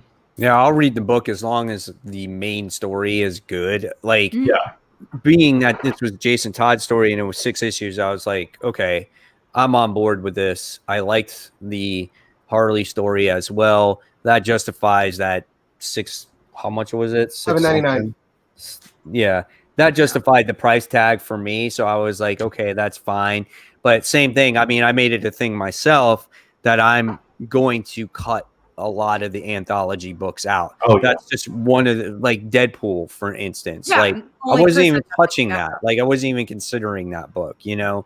So, but something that has Jason Todd in it where you don't get to see a lot of him, I think it made sense to check this out. And the story was written very well because Chip Zdarsky wrote this story. So that's the main reason why I wanted to check this one out, was so because good.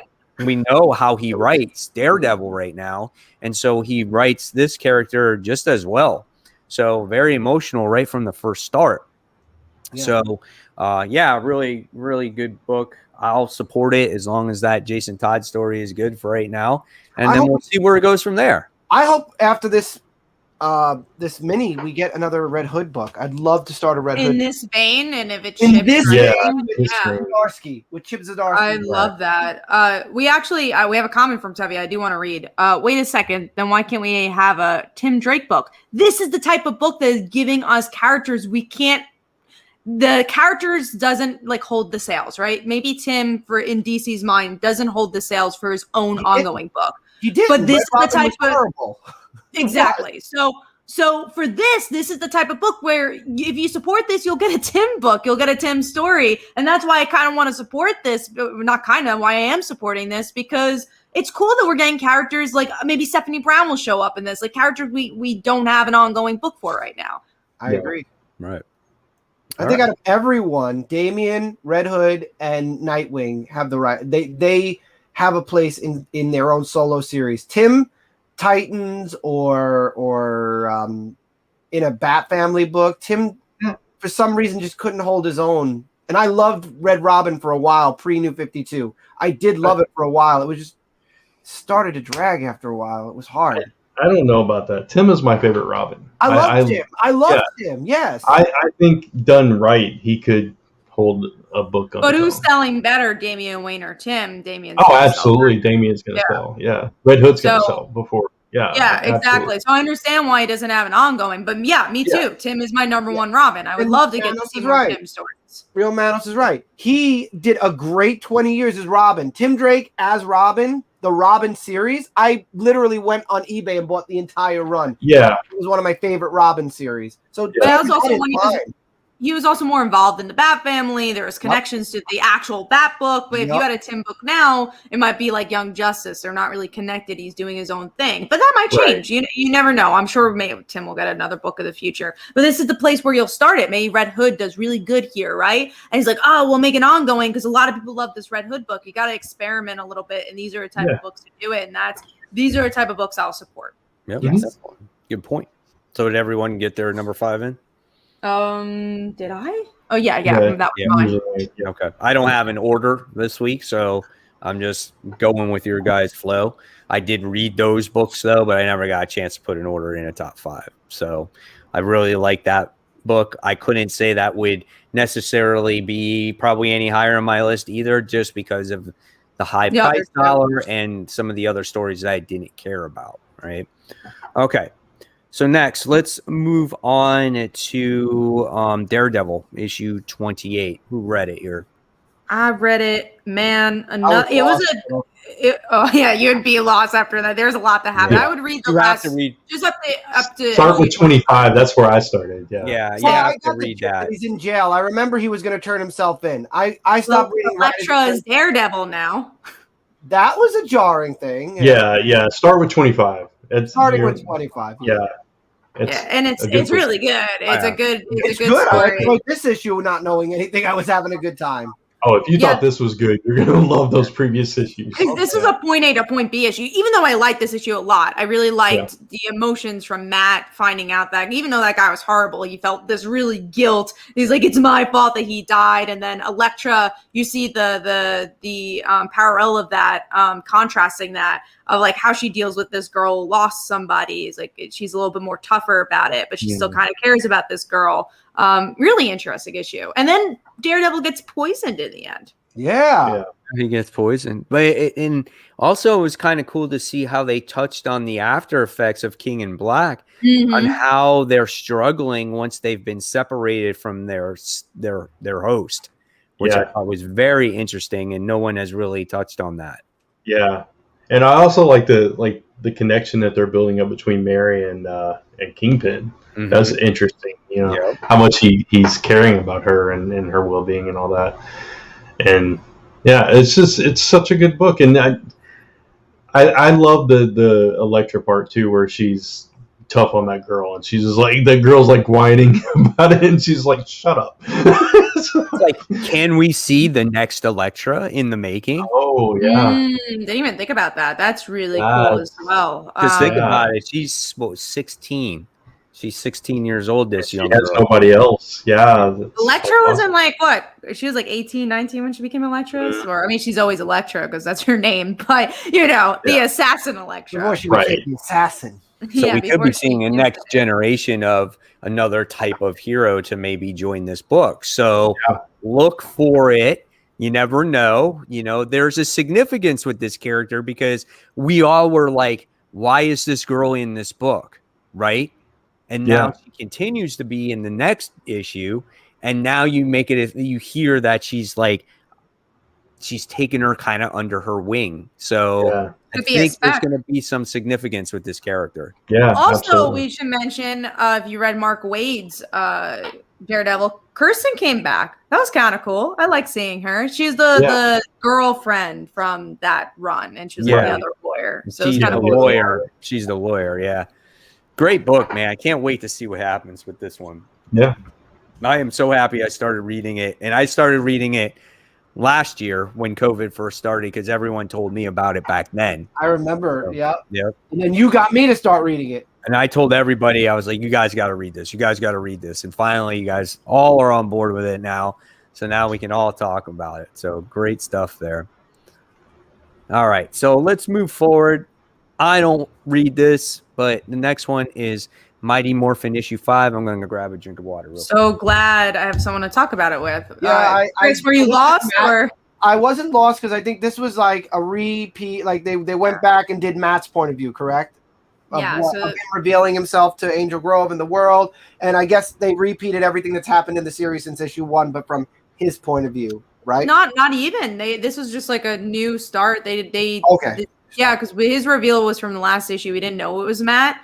I guess kind of they did it from issue 1. But yeah, anyways, this was like kind of his origin story. And I really liked it because it made sense for his character. He is the character who was always lied to. And he's like, I don't want to live a lie. I want people to know this. I want, to help people. And I thought it was a really cool origins. And I liked it. That was a good issue. I thought it was really good too. Loved the origin of the powers, how he got the Dragon Zord back, and how now they've injected him kind of into the original 6. Now there's 7 Rangers. It's going to be so Power Rangers are now completely deviated. They've completely deviated from the original Power Ranger universe. This is a completely new universe. So anyone even better than the original, in my absolutely. opinion. Oh, definitely. But I'm saying now fans who watch the series on TV as kids, this is something completely new. So you can't say, oh, I know what's going to happen, or I know that this person's going to leave, or that. Now it's completely redone all over, and it's really good. I like it.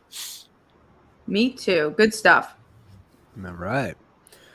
So that was the Power Rangers. So let's move on to number 4. Kat, what was your number 4 this week? Mine was the Joker. We already talked about Mine too.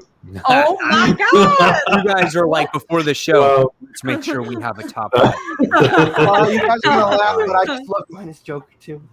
Ooh, interesting. Well, Mike, I will say I don't. Mike, you read Joker. Make it your number 4, and then that's really cool. I really like Joker, man. Honestly, I think it was probably my favorite book out of all of them, between that and Daredevil. But I really liked it. So, but cool. All right, so I guess that made it easy for number 4, right? Yep. Yes. All right, so let's move on now. Let's talk about a book that. I don't know. I hate saying this, but I was so right. I should have never bought it. I said I was not going to buy it, and then what did I wind up doing? You're happy you gave it a try. I bought it I'm because glad I wanted to give it an honest try. Wonder Woman issue 770. It was like reading flipping Groundhog's Day, but in Wonder Woman version, and I was just like, I'm done with Wonder Woman. The only Wonder Woman I'm going to be reading is Wonder Girl, Yara Flora. That's the only one I'm going to read. And this book was an absolute bore fest for me. I I could have warned you about that, Mike. Get into this, and I was just like, and then when I hear similar storytelling, it just, when it comes to Thor and Wonder Woman, it just, I don't know, it turns me off. I just don't like it at all. It definitely reminded me of a Thor book. Yeah, I'll say that. I will say that's the reason I didn't like it. It was a Thor book. The only thing I really liked was the art. I thought the art was really good for this book, but the story did nothing for me. I was like, yep, I guess I'm not getting the next issue. I mean, it does seem like a short thing. Like, she's got to find her way out of this, right? But either way, this is how you start. Yeah. I mean, I get your point. I didn't hate it as much as you guys. I don't think. I don't think I hated it. I actually gave it 3 stars. I just don't think it was for me personally. Yeah.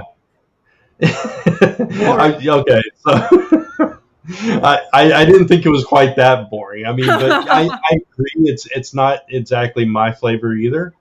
I'm hoping after this, after she gets out of, where is she? I don't even know. Hala, I think, wasn't she? Hala, yeah. After she gets out of that, maybe it'll get better. But it was still interesting to me. It's like, why is an Olympian in the Norse afterlife? What is going on here? Well, yeah, but it's like, okay, so and then their version of Thor, which is completely different, obviously. But I thought it was interesting at the very least. I don't know. In that next issue, I just feel like for one of your most important characters, anniversary too, you need to kick off something a little stronger than this. I do agree with that, and I'm not trying to dog on it. Honestly, I'm really not. I just, I expect Wonder Woman to be one of their top tier books. It's the biggest selling, character for their movies right now.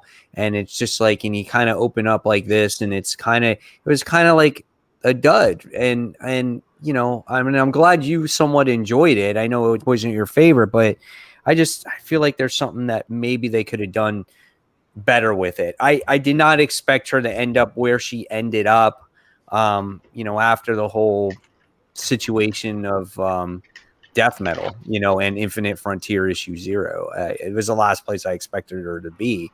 But we'll see what happens in the future. And I guess, Brant, you're going to have to tell us, when we get out of this story arc, where does she go and if it improves for her. And if we should read it. If it doesn't, we might be having a completely different conversation. Yeah. I want to give it a shot, because I want to be reading. I'm definitely I'm like you though, Mike. Yara Flor, when that comes out, that's I'm definitely gonna be there. But I want to read a Diana book too. It's just I can understand that. Yeah, you should. She is the real Wonder Woman, so she belongs in the universe, and she should have a good comic book. Right, I agree. All right, let's talk about this one. Curious to see what you guys all felt about this. So I know Kat wasn't a fan of this right from the start, even before the issue came out. Right. This is nonstop Spider-Man. This is issue 1. Now, when I read this book, I couldn't even. It was like a comic book, just all over. It was nonstop. I was like, to say that. I'm like, what's happening? What's going on? He's whipping everybody. He's fighting this person. He's fighting that person. And granted, I told you guys last week, I am looking forward to the action. I am excited about it. However, it was just too much. And that was my worry, and it was exactly what it was. Even the book was in an angle to make it look like it was going faster. He's twipping all over the place. He's fighting these red other characters, and it's like someone died by taking these drugs, and he met this random girl, and then all of a sudden, in between all this action, I'm going to a wake. And then the next thing, he's fighting more people and he's going into more action. And it's just like, oh my God, just stop already. Like, it's enough. And I kind of get what they were going with it, because by the time you wind up getting to the end of that first story, it was like a teaser trailer almost, right? Because it showed like that movie poster, and it was like nonstop Spider-Man, blah, blah, blah, blah. And then you kind of then it slowed down, and it got to the part where kind of what this story is going to be about. Now, you may not care about this character, so you'll fall off of the story completely. But me, I found it kind of interesting. And we get, which is Baron Zemo, right? Yeah. Yeah, you get Baron Zemo in there. And we get to see Hydra, and we get to see this new version of Hydra. And they're like, oh, there. And here comes Baron Zemo just doing his thing and kicking everyone's butt. And I thought that was kind of cool. And for me, that's the type of action that I like to see. The art was very clean. You can make out what was going on in the book. And that was good. Bocciolo's artwork was just jagged, rigid. And, some people may have liked that. But for me, I just didn't like it. But I did like the second part of the story. And that makes me want to continue to see where this leads into. So I will be continuing reading this. I thought I'm stopping Spider-Man. There you go. Tell us, Chris. Tell us how you really feel. I didn't like the book at all. I do not like Bocciolotto's artwork. I'm sorry, that ruined it. And I got halfway through the book and I was like, yeah, I'm done. This is not for me. Yeah, I wasn't a fan. I didn't go in with an open mind, granted, just because, like I said, I kind of knew what the book was going to be about, but it was very rushed, exactly what Mike said before, and it really didn't give me enough for issue 2. I'm like, I'm buying too many books, and also I could kind of see why this book was delayed. Is this really going to affect anything? Like, it's Bocciolotto's art. Yeah, and I'm not a huge fan of his artwork either, so he's not going to be on the book the whole time, though. But he'll probably be a revolving artist. So he'll be on for this arc, and then we'll get 5 issues of not him, and then we'll get more of issues of him. I liked it. That long. It's a mini. I really liked it.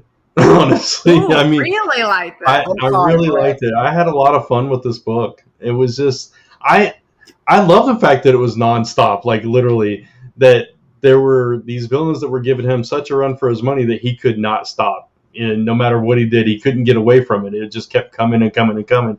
It just added this suspense and this intensity to it that I appreciated. And the designer drug thing, it's like, okay, that's a fine plot. That's that's where this is going. But I also agree. I like the Baron Zemo thing.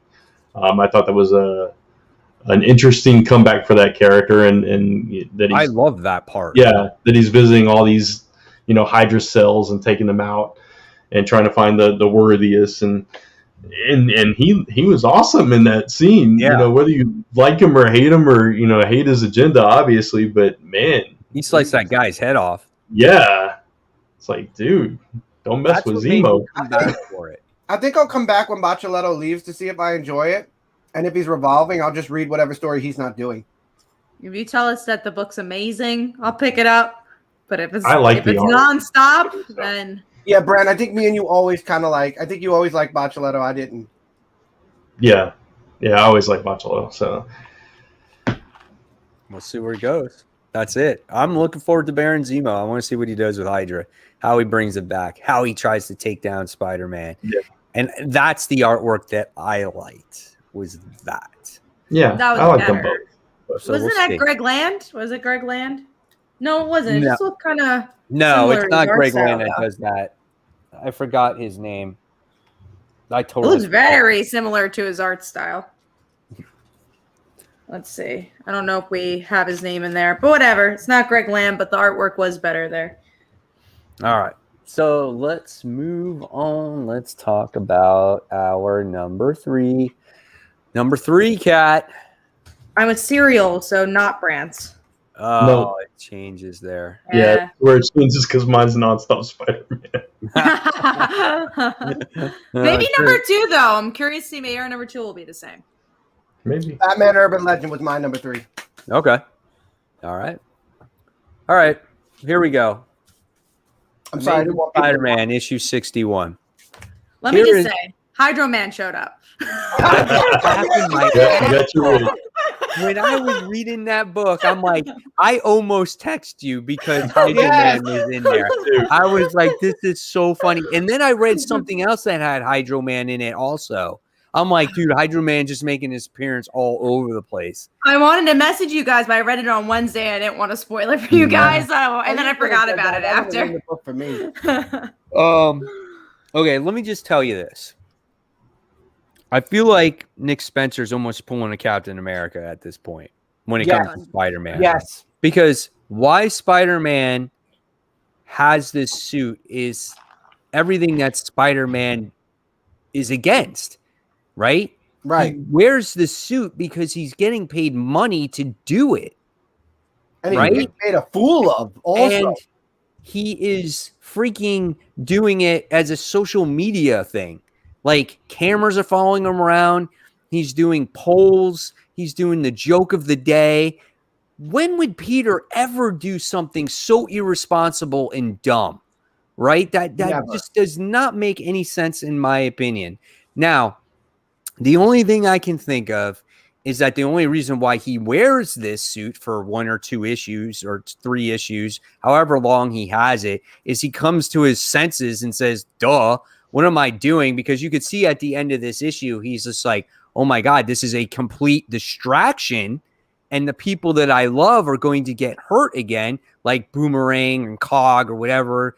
And then he takes it off and realizes he's doing the wrong thing. Now, if he does not take this suit off and he continues to wear it, that's when I say Nick Spencer's pulling a Captain America here. Yes. Because that is not what Spider-Man is about. And so when I read this issue, honestly, I was kind of pissed off of it. That's definitely understandable. 100%. It was very out of character, especially Pete looking at those figures on that paper. He's like, money? Like, yeah, he doesn't care about money in that way. I like the Instagram stuff. I thought that was funny. But we'll see where it goes. I thought this issue was a little better than what we've been getting from the a entertaining perspective, like a dialogue perspective, I get not that plot. Part. Yeah, I get that aspect. But when you go into the core of the character, the last time he did something for money when it came to Spider-Man, someone got killed, and that person was Uncle Ben. And so that's where I have a problem with this. And for him to forget that, that's stupid. That's really dumb. So I'm just disagreeing with you guys on Spider-Man altogether this week. Because I really like this issue. This was like, oh my God, when I read this, it was like, okay, this is back to the way it was when I was liking Nick Spencer's run. This was fun. This was just, just fun and comical. And it's Jonah and Peter, teaming up again. And I just like the whole aspect of it. And it's like, no, he wouldn't normally do this, but he's kind of desperate. He doesn't have rent money. He doesn't have a job. And he's like, oh, I can make some money. And he doesn't exactly like what's going on as he's doing it. And he's going to figure that out. So I have faith in that. It's like, but, why not give it a shot and see what he can do with it?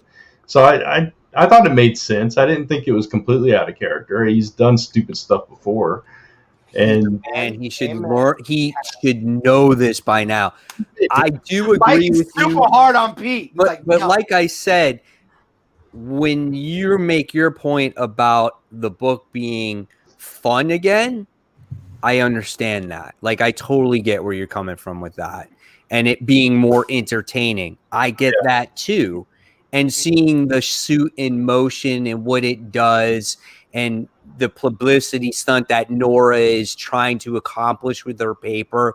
Like, I get that too. Like, I like those elements. Yeah. It's the Peter thing that I have a situation with. Just knowing it's like, come on, Peter. Like, you're one of the most brilliant people in the world. You can't get a job anywhere. Right. And you can't find a way to get money. So all of a sudden at this point, you're just like, oh, shit, the rent's due. I guess I got to get a job. And then right away you go call on the Nora Winters.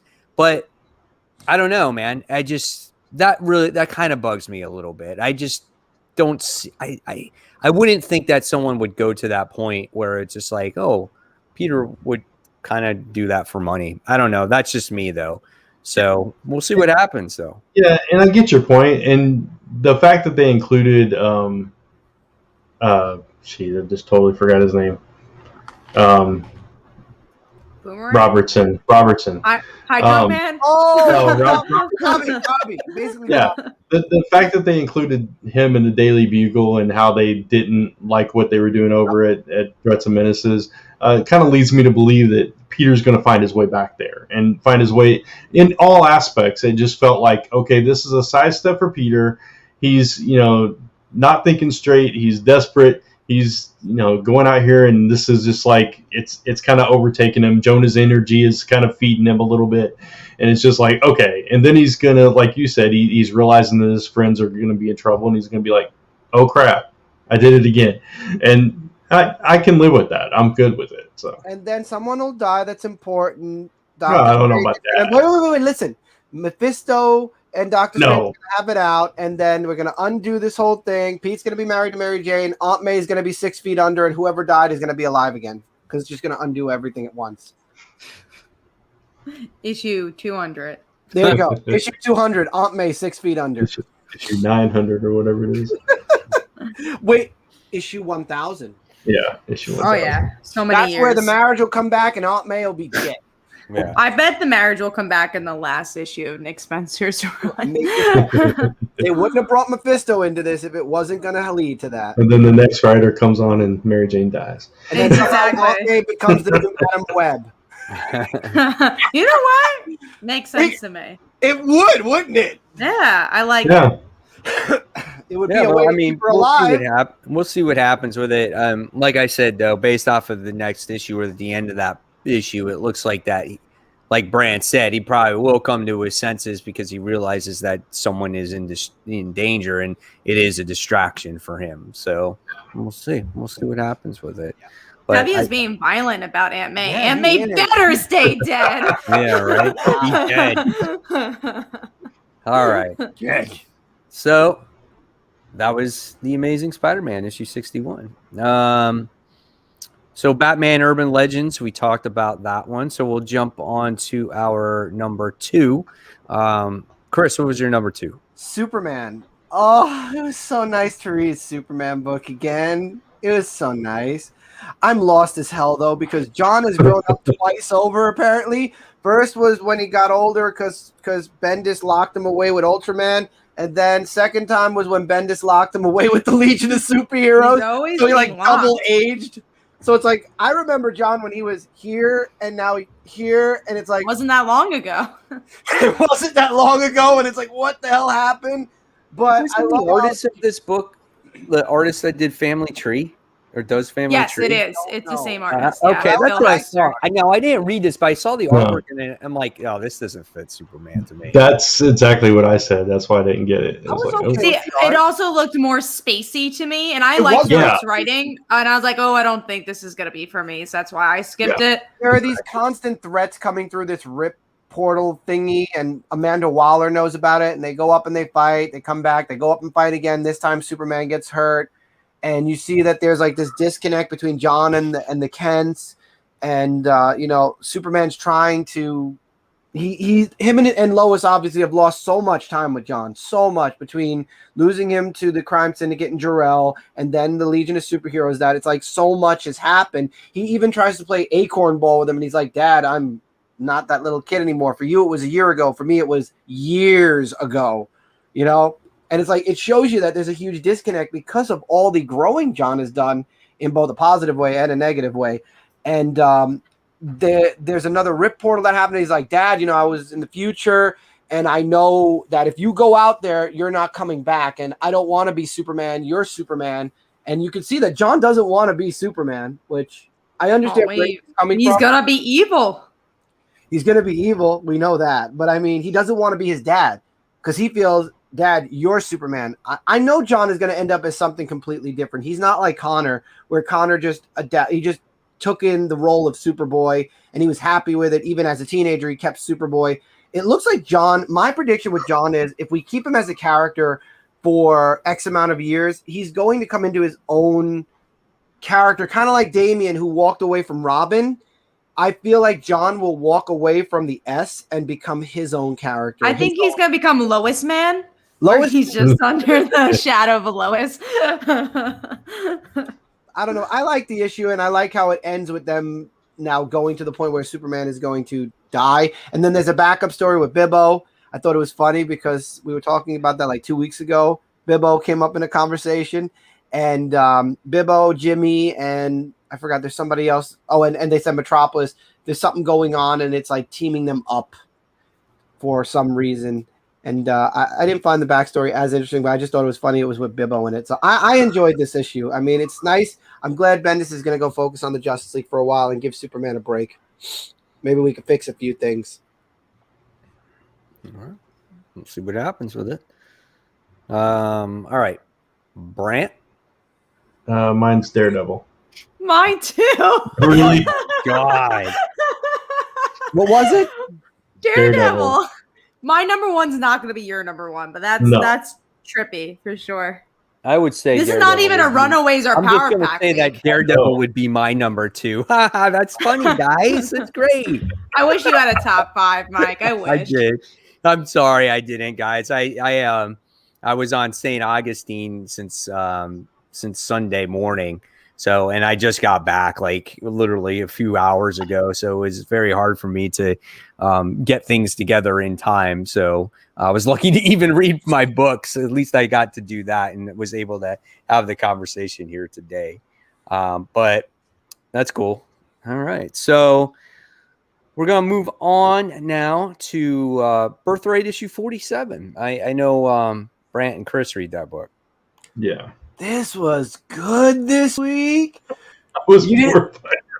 You didn't what? I was bored by it. Oh my God, Brant has those you didn't weeks like where about he Brennan at disagrees all? with everything on everybody. Yeah, Brent hates us. That's it. Brent is like opposite. He loves weird. me this The week, dialogue, though. So. the dialogue between I forgot what the general's name is, and Mikey was boring, but Brennan at the end of the book, looking to steal more magic. But that was just the very end of the book. Look, I haven't read Birthright in a while. Leave me alone. You read the last issue. Yeah, but I have been reading it, and Good for you. This last arc has just been a bit of a slow burn, and I'm really hoping it picks up after this. Now that we have that reveal, so we only have 3 more issues to go. So hopefully that really kicks into high gear here. But these past couple of issues have been really slow for me, and this one was literally just those two sitting at a bar talking about life. It's like, okay, what happened? Why is he a werewolf? I didn't get to read the previous issue. When they fought the big war or whatever, he got like scratched or bit or something, and got infected. So he became one of the monsters that he was always hunting. That guy, so Boomer, I think his name is. Boomer, yes. Twist of Fate. Ha ha ha ha. Yeah, but just not the best issue of the book. I just missed the series. I'm sorry. This was my number 1 also. Yeah, that's fine. No. Glad you liked it. No, you're not. You're a liar. You're a terrible. I am glad you liked it. God. I love the series. I just didn't like the issue. I know. Brant always raves about this book series. Yeah. I gave it a 3 1/4. Oh, and a 1/4. Gotta add that quarter. Okay, yeah. All right, let's move on to our number 1. And so, like I said, if I had to rate a book, my number 1 would have been The Joker. I just thought overall, all the way around, except those last few pages of that punchline story, I thought The Joker was a great story with phenomenal artwork and just a really good cliffhanger for that story.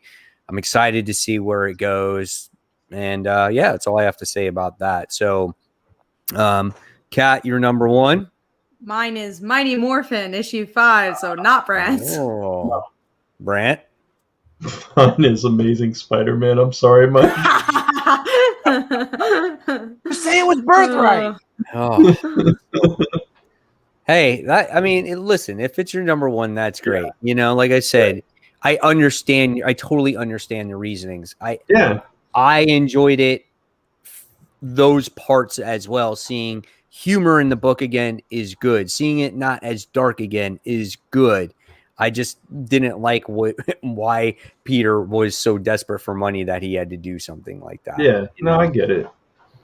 And Chris, what was your number one? Birthright. Okay. All right. So there are our top 5. So now I'm going to pass it on to Chris. Chris, you're going to be doing that chopping block. Are we going into the other? Yeah. Okay. But before we do that, Sorry. No, that's fine. We forgot to fill you in on that part. Yeah. But so we're going to do our live shout out for our Kickstarter backers. So this week we want to shout out, and let me type it up before I do that. We want to shout out, and I just fully drum roll, please. Yeah, thank you. Okay, there we go. We want to shout out James Powell from House of Fear. He's actually a friend of mine. He's editing a book I'm lettering, actually. And he also has a Kickstarter live right now for House of Fear Rubber and Glue. So, yeah, thank you. So, yeah, definitely go check that out. But thank you, James, for supporting us on Kickstarter. We really appreciate that. And there you go.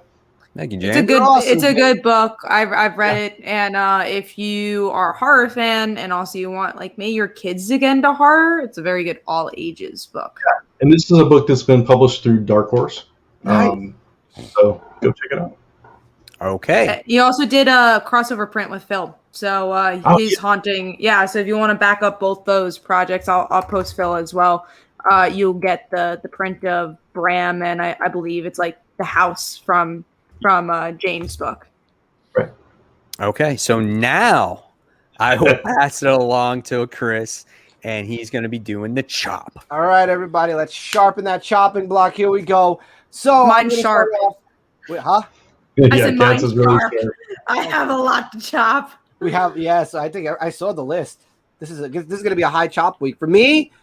Nonstop Spider-Man. I couldn't get into the artwork, and I'm going to give Children of the Atom a shot. I'm not even going to half chop it. I was, and then I wasn't, and then I wasn't, and I was against. The hell with it. I'm just doing Nonstop Spider-Man this week, so I'm going to pass it over to Brant.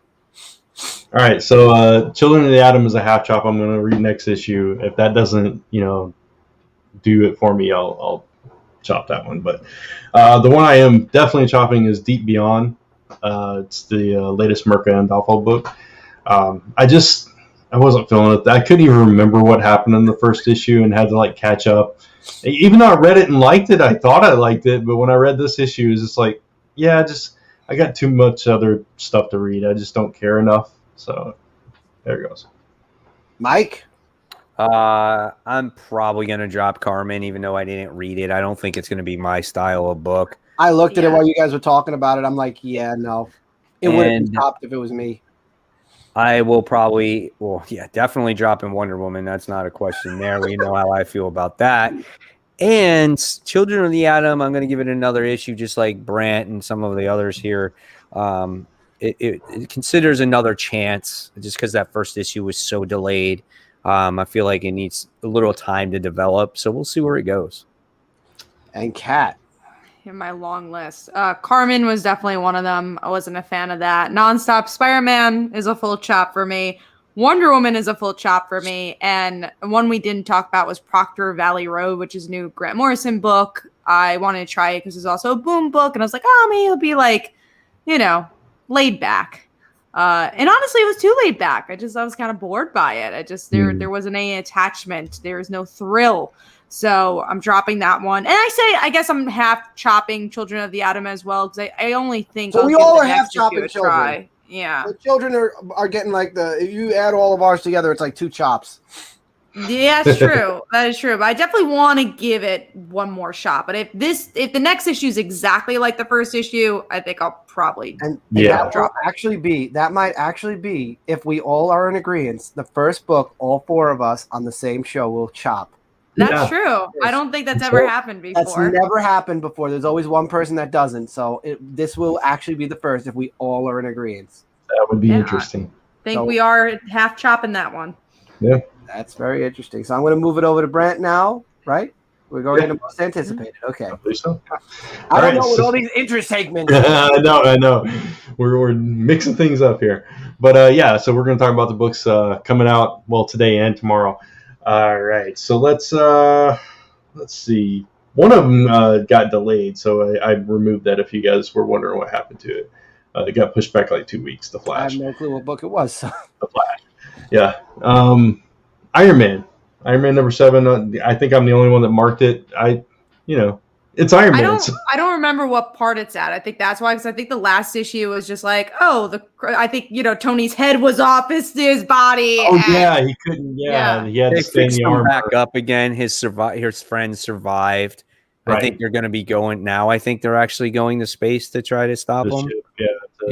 Space. Yep. I just want to see more Patsy. That's about it. Yeah. Yes. I mean, and Tony too, but I do want to see Patsy. It's a good series.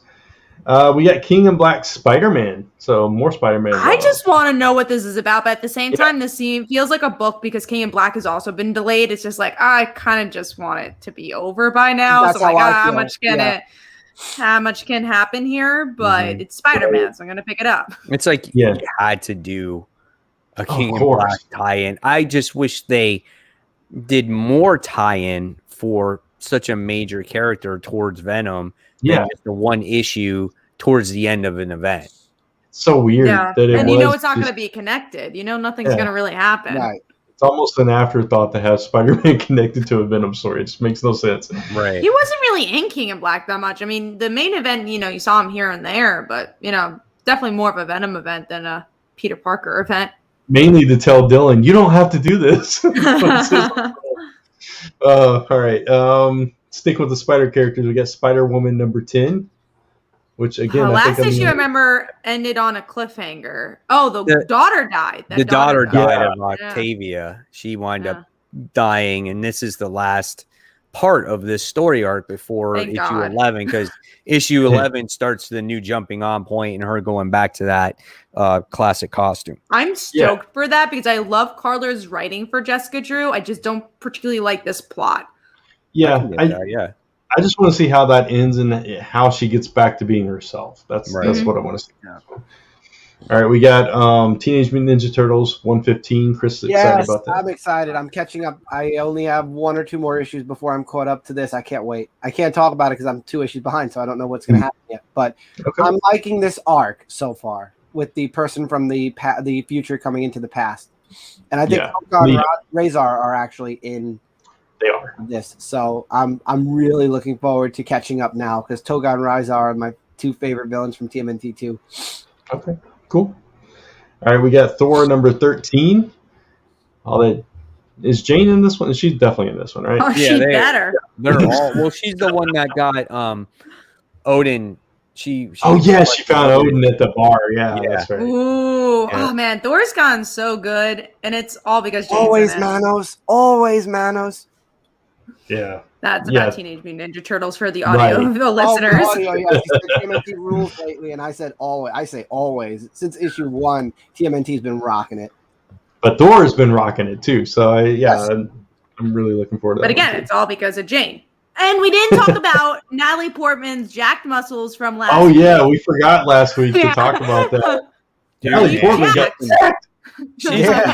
She's been drinking some protein shakes, man, because she is freaking huge. Oh man, it's like, where was this in Star Wars? I never thought she could be so big. Yeah, that was like the cover, like an artist's imagination of like, oh, this is what Thor is gonna look like. She literally looks like that version. It's just like, what? That's awesome. When I first saw the picture, I didn't even think it was real. I thought it was like a Photoshop, her head on somebody else's body, and I was like, oh, these are set photos. Oh my goodness. Yeah, it's crazy. Serenity says jacked muscles off to Google. You'll appreciate it. Oh yeah, it's a great picture. Oh man, yeah. So it's crazy. All right, moving on from Natalie Portman's jacked arms, we go to Nightwing number 78. Yeah, this is my jumping on point. So excited for this. Yeah. That and we'll just wrap that in. Justice League 59. So we're finally getting back to these 2 series. Okay. More excited about Nightwing than what's 59? Is that where Bendis starts, or are we? Yeah, Bendis is starting on this on his run, and I've already heard a couple not so great. Shazam. Shazam. I don't know if it's mentioned there, but I just heard that it's traditional, you know. Mm. I don't want to. Traditional. I haven't read it yet, so I don't want to be that way. I think Bendis needs to go back to Marvel. He just got that better. But I'm gonna give it a Nightwing, shot. Nightwing, Tom Taylor, Nightwing. Ooh, I think this is going to be a great series. Barbara's in it as well. And the artwork is the same artist as Injustice. I'm so excited for that book. I'm excited for both of these in the respect that we're, you know, like last week, we're getting back to these series and, you know, leaving all this other, you know, stuff behind. Yeah. So, but yeah, definitely more excited for Nightwing. Yes. Captain Marvel number 27, finally out of the Namor Sun arc. We're getting into something new. Looking forward to that. I like the cliffhanger of the last issue, even though I didn't like the Namor arc. Because, like you know, if you see your future, how will that dictate your present? I thought it was really interesting, and it looks like that's what she's going to be dealing with in this issue as well. But yeah, I'm excited for a new arc as well. But Captain Marvel is usually really good, but sometimes there's that one arc. It's like, that was the last arc. Yeah, I'm curious if they're gonna mention Ove yet, or if that's gonna be like they're gonna revisit that down the line, or you know, because he's obviously still traveling through time or whatever. Yeah. All right, and then we got Superman Red and Blue Christmas. Merry Christmas, everybody! I'm looking forward to Christmas. I don't know why I was talking. I'll tell you where that came from. I was talking to Lisa about Clay Adams' Red Xmas earlier, so that's all red and blue. Christmas. Yeah. So anyway, Superman Red and Blue. I'm excited for this mini. It's going to take place during Christmas now. Watch. Yeah. I hope so. We also talked about holidays earlier, so Christmas is just on the brain. I'll try to tie it in now. In March. In March. Yeah. Well, it's like Christmas. My birthday's in March, so you know. Sure, you can relate it that way. Yeah, totally. It's presents, you know. I already got my present though. Burying yourself, your bread. You're burying yourself. I don't care. I'm used to it. Erratic number 4 is the next one we're going to talk about. Blonde girl needs something to do. That's my only comment. She needs to be a character. Please, blonde girl. Yeah, that's it. There you go. That's it. Just more blonde girl. But more like she has to be good though. We don't need more blonde girl if she's gonna be what we've been seeing. Yeah. So the last one we got to talk about, which had a great first issue, Radiant Black number 2. I'm really excited for this issue. Me too. Especially with that cliffhanger. Mm-hmm. Yeah, this is gonna be a good book, I think. Yeah, this is another one you should check out, Chris. Power Rangers, pretty much. Basically. Yeah, so that's why you should check it out. Okay. I'll look and same writer as Power Rangers. Well, the original Power Rangers. Yeah. So you only got one issue to catch up with. Yeah, I can catch up with 2, yeah. Yeah, it was really good, and the art was really good too, so looking forward to that. But that's all of our most anticipated for this week. All right. I feel like it's a small week. I'm not getting that many books. No, there's not that many books. Very short week. There isn't that many books. All right, guys. So I think what we're going to do is really quickly, let's go over some of the stuff that might be coming up or going on. We're over on time. So if you guys want to just go quickly, I'll start it off with Brant. I don't really have anything. Just check out the audio version. It drops on Friday on Apple, Spotify, everywhere that you listen to podcasts. All right. And Chris? Same with me. Just keep an eye out on Dark Avenger C86 on YouTube and Chaotic Falcon 86 on Twitch for gaming and comic book stuff. All right. Kat, we know you got your Kickstarter. You want to mention it one more time?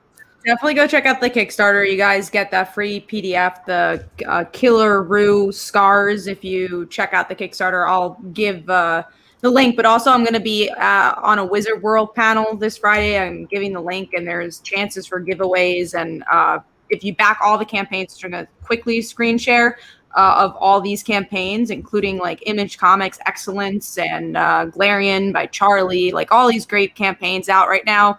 We're all going to be on the panel, and you guys can get a print of all our characters, which is really cool. So that's Friday, 4 o'clock Pacific Standard Time. So hopefully you guys could join us, and go check out the panel. Yeah, and there's Carl Kiesel, who we talked about earlier in the show. Carl's as well. on there too. So yeah. All right, Very pretty cool. cool. And guys, you can check out my videos. I'm running a contest on my channel on Comic Book Corner 2.0, where it's kind of the X-Men prize pack. So if you comment on my videos, I'm doing the road to 10K. So from now all the way until I hit 10K subscribers, you can comment, subscribe, do whatever it is. You'll be entered in the giveaway. You can win this Uncanny X-Men issue 168. It's a cool issue with Kitty Pryde on there as she rejoins the team. Pity. That's a pretty awesome issue. There's a lot of other key things that happen there. You can win this X-Men versus Avengers Fantastic Four trade, and then you can also win this Marvel Masterworks, the X-Men numbers 101 through 110 hardcover book as well. So again, I'll be running that all the way until I get to 10K. And That's the Phoenix Saga, right? 101 through 110. Yes. Yep. So I will be doing that all the way until I hit the 10K, and then I'll pick a winner at that point. So I just wanted to announce that going forward. And that's it. So any of you guys have anything else to say before we go real quick? I think we're good. All right. Yeah. So there you guys have it. There is another episode of Comic Book Weekly. Remember, guys, subscribe to Comic Book Corner 2.0. Subscribe to Comic Book Weekly. Hit the bell for all those notifications. Ding. Hit that thumbs up, right? Follow us on Facebook, Twitter, Instagram, and of course, YouTube. Why not, right? And yeah, until next time, we'll bring you another episode. What? Subscribe. Subscribe. Because Brad's pointing to subscribe. Yeah, subscribe. Guys, thank you so much for watching. We'll see you next week. Thank you so much for listening. And let's do the final wave, everybody. So